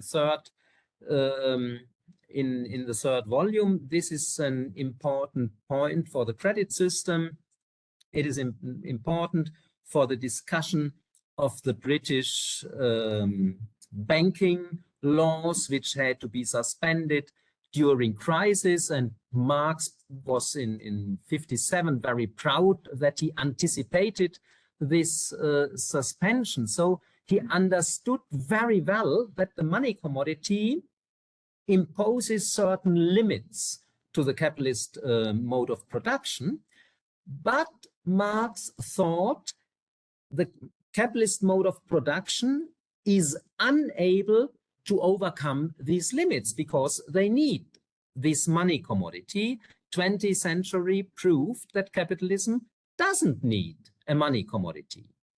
Insofar, I would say there is a problem in Marx's theory that he included the money commodity to the capitalist mode in its ideal average, but it doesn't belong to this ideal average. And this provoked certain problems. This, I think, is another type of problem than the ambiguities from scientific and revolution and traditional discourse. So we have different types of problems. Now to the second question. It was about the inner logic of my presentation in the book, that at least in parts I reconstruct Marx's critique of political economy against Marx. And the question was that Marx broke with the theoretical field of classical political economy. And if my corrections I did to Marx or my reconstructions now constitute a kind of rupture with the theoretical field of Marx himself. This is correct, yeah. Here I can simply answer no, but I will not restrict to this no. So the no is to what? My reconstruction of Marx is not a break with the new theoretical field of Marx. My reconstruction, my corrections became only necessary because Marx basically did this break with the theoretical field, but in certain points was not consequent enough. The break was not complete. And this simultaneous presence of break and non-break constitutes certain problems. And these problems you cannot solve by reading the text, collecting quotes and saying, yes, but this is the true meaning of Marx's text or the true intention of Marx. You have to say, no, we have contradicting elements and we have to decide to which element we want to stay. And I want to stay to the new field of Marx, to the break Marx already did, but not completely. Insofar, what I do with Marx is something completely different from what Marx did with the classics. It is not at all such a line. Marx criticized the classics, developed a new field, and now comes Heinrich criticizing Marx and develops again a new field. No, this would be much too much honor for my side. I do a much smaller job. I learned a lot from Marx, and now with this in my mind, I am able to criticize certain points to make the enterprise of Marx more complete than he himself did it. But I don't start with a new enterprise. So now the third point, the first question, I mentioned I would include a chapter to criticize Marx's critique of Hegel, and the question was if I could give some more details. When does our train leave? At 3 o'clock. Yeah. So maybe I need this time. We have to close for 1. No, then we have to close at 3 o'clock for answering the question. Yeah, it was a joke, I understand. The point is, there are 2 levels to distinguish. On the one hand, I criticize the view of Hegel as an idealist thinker, a philosopher who constructs from ideas the reality. This was not at all Hegel in my view, and not only in mine. I'm not a philosopher who is doing discoveries about Hegel. For example, I refer very much to Walter Jeschke and Andreas Arndt, 2 important German experts on Hegel. And I think the decisive point is Hegel is not an idealist in this traditional sense. He is a realist, knowing that there is an independent world with its own relations, but in understanding this world, in producing scientific knowledge, we need concepts which are not just a kind of empirical translation of what we just see. So in the beginning of the science of logic, Hegel wrote that each philosophy necessarily is idealistic. And this is again and again quoted, that Hegel himself viewed himself as an idealist. But you have to read the whole paragraph. What does this mean? This all real philosophy is idealistic. And to make the long story short, I would say what Hegel wants to express there is you need notions, you need concepts. And insofar every philosophy needs concepts, you cannot escape from this necessary of concepts, and insofar idealistic. When you have such a broad notion of idealism, everybody who uses concepts is an idealist, then of course every science is idealistic. Marx is also idealistic in this sense. And this means we have to think about how we can use the terms idealism and materialism. Materialism, for example, in the first half of 19th century was not opposed to idealism. This is the second half of the 19th century. In the first half of the 19th century, we had on the one hand the opposition between idealism and realism, and on the other hand the opposition materialism and spiritualism.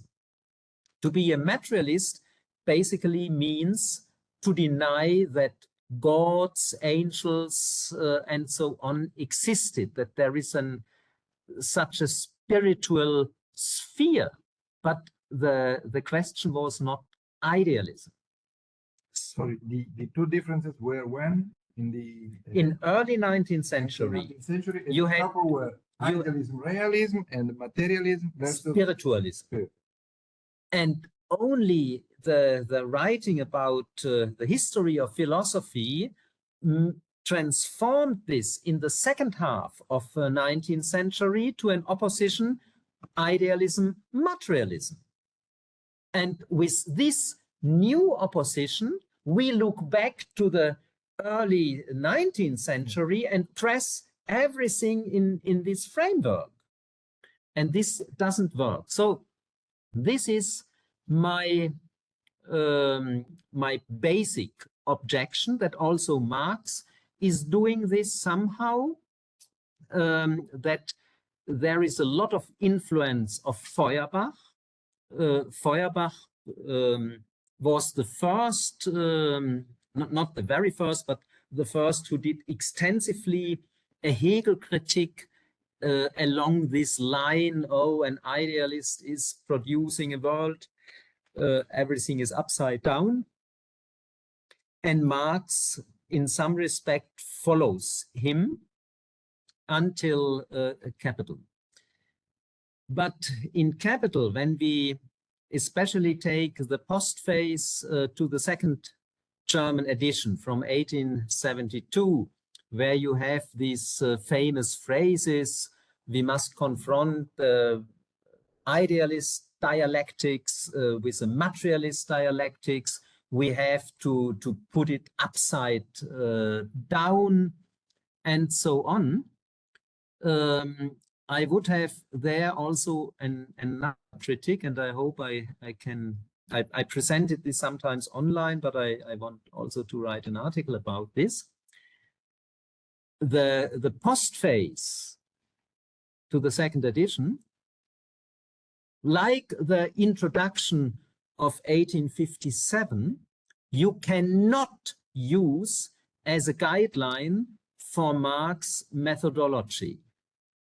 From the introduction, people usually quote the ascension from the abstract to the concrete.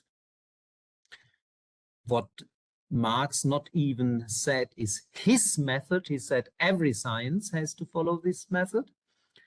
And from the postface, you quote usually these remarks about Hegel.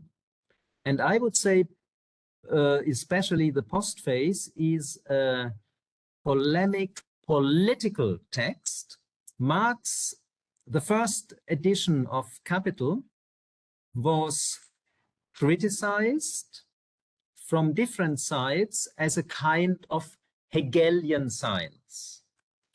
And Hegelianism in the 1860s was absolutely, or counted absolutely, as not scientific. When you said something is Hegelianist, it means you must not occupy with it. It is so beyond science. When it is really a product of Hegelianism, just forget it. And now Marx had the problem. He didn't want to deny his relations to Hegel, that he learned a lot from Hegel, but he wanted to be accepted as a serious scientist thinker. And especially the postface of the second edition is the attempt to move between these two poles, to say, yes, I'm a disciple of Hegel, and Hegel has to offer much more than you think, but nevertheless, he missed the real world. Everything is put upside down in his theory. But it is not a true account of Hegel, what happens in this text. And it is a part of the dogmatization of Marxism to see this text, like most other texts, as the expression of an eternal truth. I would say this postface has to be interpreted in the context of the years where it was written, and the debate about Hegel to which it refers, and not as an eternal truth about Marx-Hegel relation. I hope I did this several times orally. I hope this year I will also be able to bring this in a short article, and I hope this then would answer your question. So now I answered the first 3 questions, and what hour is it? It is still 12:15. We have time. 12:15. Yeah. There are questions or comments. Before the break, I had 3 questions actually, but I wanted to do just one. One is a provocation, but for the moment I do just one question. The other 2 are true questions. I have recovered at least one. I remember. Do I do 2 questions, or there is somebody who wanted to? 2 questions are this. You say, in this book, I have not treated all Marx, so there are a lot of dimensions which are not here. This is not completely explicit on what you claim is in the book And so I phrase my question in this way. Is this book what you think is exhaustively to be known, or almost, on value? There is the point is your argument here covering the science of value as in the title, or there is something missing of the science of value in this book? This is the first question. It is clear if you have read my introduction, it will be more clear probably at last. The second question is in the following, and it is more or less in the same kind of answers you give. Yesterday, there was this presentation in Turin, and among the presentations, there was one that I find particularly brilliant. I had already heard Stefano Breda in London, so I knew the argument that was pretty on the point, according to my point of view, with all its limits and differences. The brilliant intervention for me was the one by Isabella Consolati. And Michael gave, as usual, an intelligent answers, never claiming too much.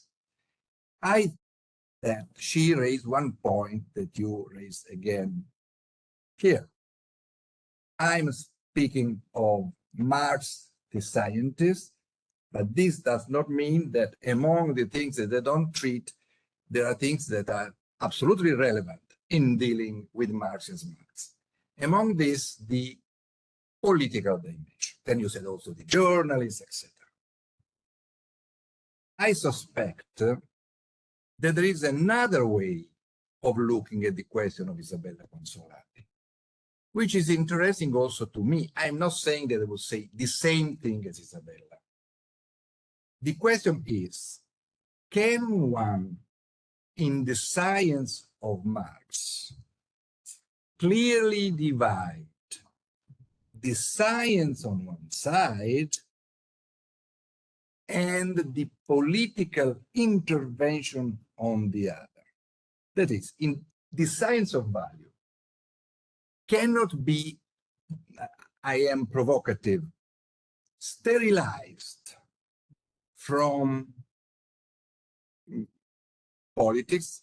Of course, there is a way on which I think we all agree, you, me, and probably Isabella Consolati. You should not do science in a way in which the conclusions are biased from a political aim that you have.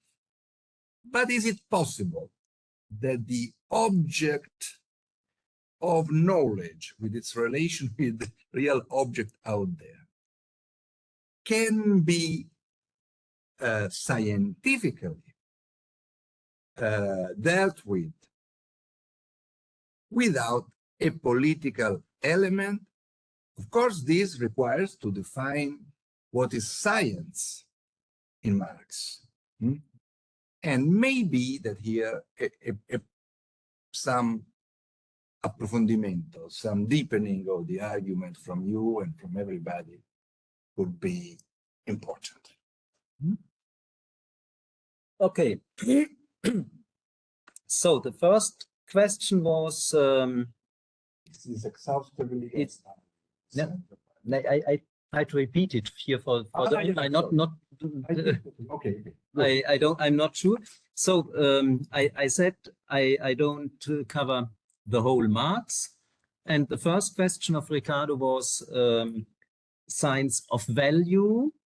Is at least this science of value completely covered by my book, or do I see some points outside? Relevant point, yeah. I would say, of course, there is something outside. It is like every science.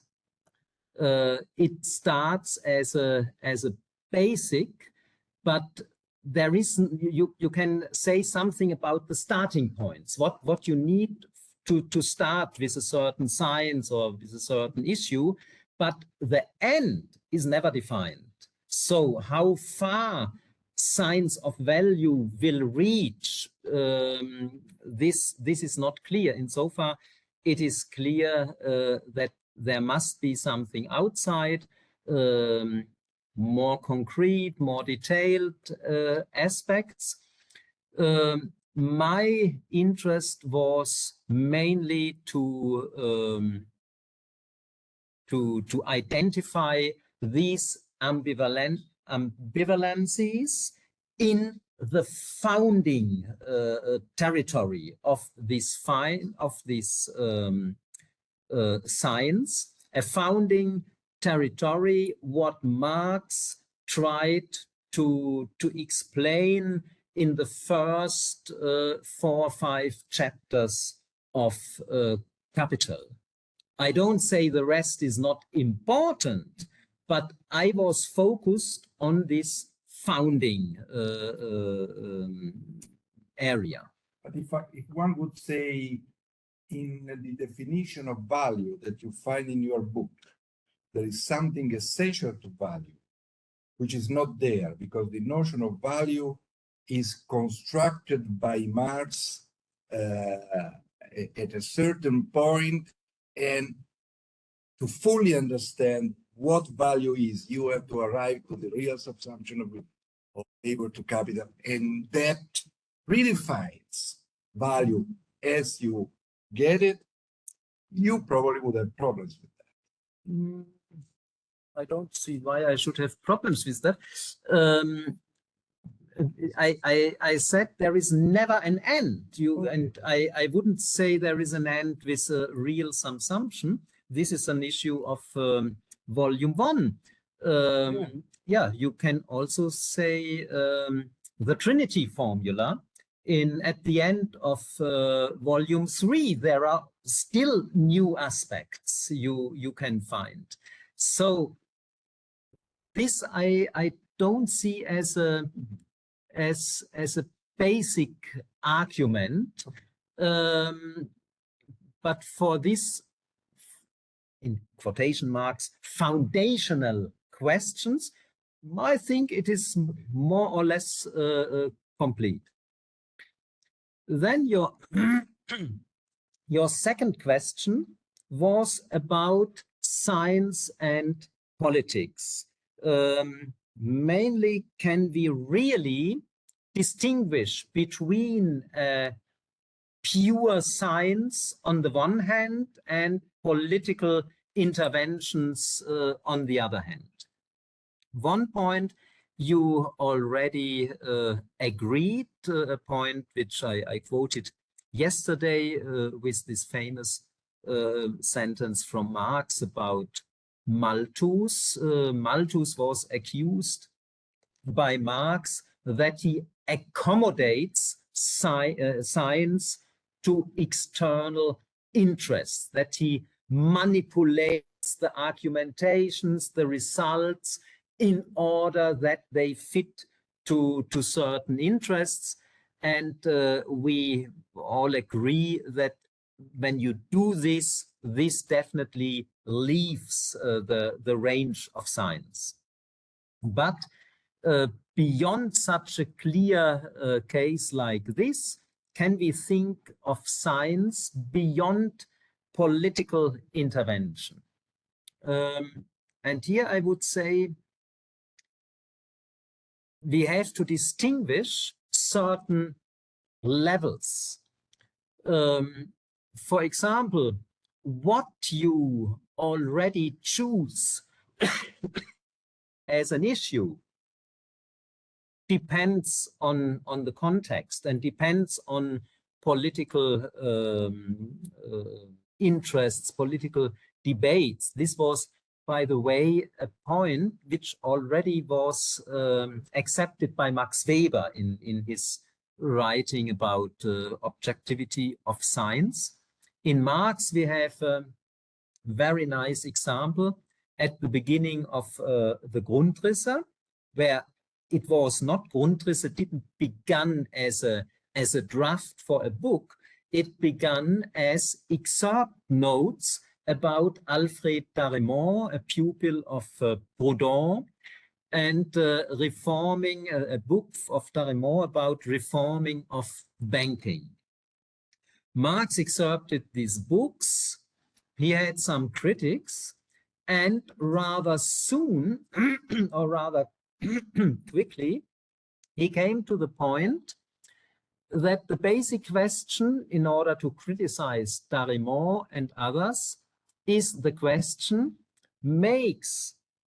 does the bourgeois system of commodity production and exchange, does it make necessary an own object, but now I missed the English word, an own medium of exchange, money?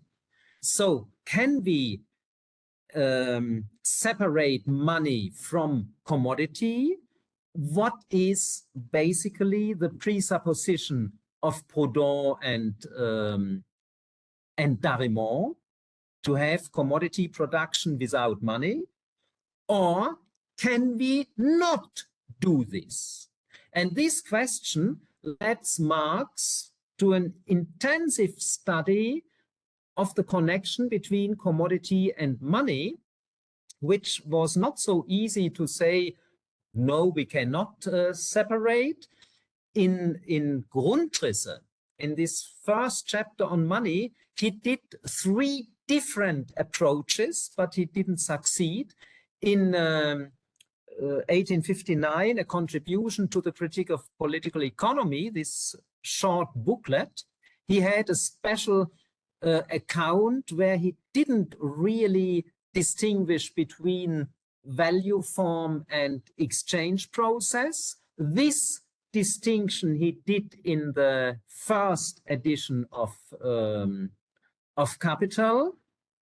In the second edition, he introduced money in the value form analysis. So the scientific project to answer this question was rather difficult, but that he put this question, that he stuck so intensively to it, had clearly a political background.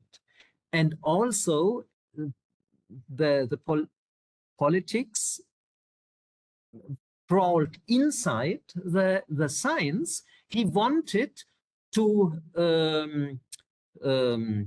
reject the claims of Proudhon and his pupils, and he wanted not to reject it by manipulating conclusions, but by going so deep inside that this rejection comes out as a natural part of his analysis. It has to do with the research phase. This is finish the research phase, there is science. The research. What is the focus of your research has clearly political aspects. Also, the presentation has political aspects. We mentioned this already yesterday in the discussion. For example, in 13th chapter of Capital about machinery and factories, Marx is occupied a lot with the awful working conditions of workers in the factories. His account is very scientific. He uses the most advanced statistics, empirical analysis, and so on. However, this detailed analysis was not at all necessary if he would have a very narrow-minded analysis in mind about machinery as a means of development, productivity. Machines, you have to see how much value they add to the value of the product, and so on. So for the narrow, for the theory of value in a very narrow sense, all this was not necessary. But when you want to see capital as a social relation, as a relation of exploitation, of forming the conditions of life, you need all this. So it is not only the rough research structure, it is also the way you present the things, which depends on political interests. Insofar, I think you can always check for a single argument, is it really sound? And you can sometimes criticize Marx. For example, what I did, his arguments for the law of the tendency of the profit rate to fall, I think they are not sound. You can refuse these arguments.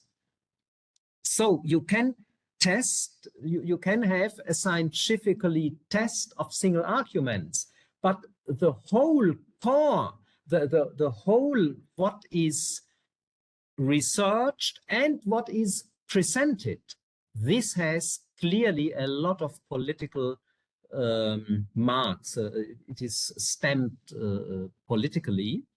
And here I would even say there is a connection to what Hegel called idealism, what I said before, that Hegel said, of course, we always need concepts, and concepts are not a one-to-one representation from a given reality. Producing concepts, doing concepts, this is a big issue in Hegel, depends on history. Not every concept is possible in every historical time. And this, of course, Hegel doesn't stress this so much, but this also means the concepts are stamped politically. And insofar, you put it as a question, but I suppose I know your answer, that science, you cannot totally separate science from politics, and I agree with this. Example that may seem it has nothing to do, that it is not identical. But there was a phrase that for a while surprised me in Keynes, somewhere, now I don't remember the place, where Keynes says about the old neoclassical theory. Sometimes he says it is false, but once he says it was true, now it is not anymore true. And the suggestion I would give is that for Keynes, then we can discuss Marx, would be lovely. You cannot separate the policy element from the idea of science that Keynes had. He has his own argument about that. But one may say there were political and economic policy elements, say the fact that London was the center of that kind of gold exchange, that makes it works, the system, as if it was true. But once you remove them, like it was later on, it is not anymore true. Yeah, I'm not sure. I'm not such an expert in Keynes. Maybe you confused this, that he not said neoclassical theory once was true. The monetary theory was true, but is not true today, because neoclassical theory, he had this very nice account in monetary theory of production, is a theory of a plant economy. He was not like this. He didn't say either monetary theory or neoclassical. I don't remember the exact formulation, but it is something more generic and flashing, like the old ideas and the new one. I have quoted it. I can find it. Okay. It makes for me when you can read it in your way. I'm not saying no. No, I like this in so far for policy, but also for recognition. Of course, the historical context is important. Like my example was the money commodity. That was not my point. Then my point is that you cannot divorce Keynes' political economy from economic policy.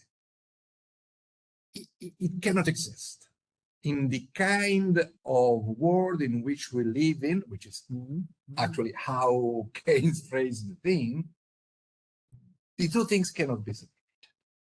But that's an argument for discussion. Okay, if as I said, I'm not such an expert as Keynes. But you are an expert in relativity. So then I do a question of a stupid student, of very fast.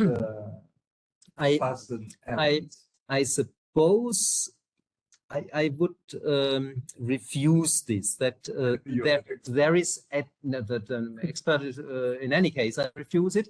But what you wanted to express, that in Keynes you cannot refuse it. Maybe in certain areas you cannot distinguish this. But also in Keynes, I would say there is an area where you have to focus on the pure argument. Is the argument sound? But that's a pure argument. You know, policy is not out of the no. Pure science is one thing. No, but the argument is pure. I referred not to you, to Keynes. Yeah. That in Keynes you have also a field of science where the pure argument counts. Okay. And in other fields, you cannot separate what you said. But okay, this is from my side, it is more speculation than talking about going around with speculation. Yeah. Relativity. This is really from a student. Yeah. So it is not a stupid question just because it is from a student. A scientific theory in which observation seems, appears, whatever, to change the object, so that the scientific theory of the object cannot be separated from the observer, which observing interview. Again, there is some tension here, and I am curious. Yeah. Okay. In modern physics, you have exactly this problem. For example, in quantum physics, you cannot abstract from the observer. Each observation is a disturbance. So we can, for example, let us imagine we have a blackout, no light here, then still, I don't know, 15, 20 persons are sitting on the chair. Are they alive or not? We switch on the light, and then we can see these persons on the chair. In quantum theory, when it is not persons on chairs, but let us say electrons in the space, we cannot just say when we switch on the light, then we see where the electrons already were before the electrons interact with the light and change position. However, nevertheless, we can be precise in quantum theory. We can say, okay, when we are so much interested in the exact place, we can get more precision on cost of the impulse, the velocity of the electron. So this interaction of the observer in quantum physics is not a wild interaction. You didn't say that. It is, yeah, I emphasize here, it is a very controlled interaction, and I think the same counts when we talk about science and politics. It is, Here we are nearer. it is not everything in science possible because we are politically That's theoretical influenced. need. Yeah, yeah. So you must see both sides, but they are not without limits. Okay, I think We are near the end. Are there other questions? final question, final comment. Not easy. No, three possibilities. Everybody gets euros of the natural thing. The second thing, questions. The third is the announcement for my 2 lectures early April. With the title could be everything you wanted to know about Michael Heinrich type of value book, and you didn't dare to ask. So it's like Woody Allen. Type. Yeah, and all I also would like to know about. If you, I also could do that in English, and you could be connected, because the 2 titles will be, I decided listening to you. The first lecture, 2 hours, I think, right? Or like this, probably. The first will be the science of value of Michael Heinrich and exposition. The second will be the science of value of Michael Heinrich critique. He knows that I distinguish critique from criticism. The criticism says what it does with Marx of me, Marx of Riccardo, Marx of Hegel. It's wrong. No? Critique is where I find something unconvincing. I see also there at the same moment an inner truth, and I to maintain at the same moment at which I destroy, let us say. I mean, it's Aufhebung, I don't know what, how to render. So it is a more positive way of being. No books, no questions. You all know what we expect you, so you may miss those lectures. And when these lectures will happen? 2 and 3 March, April.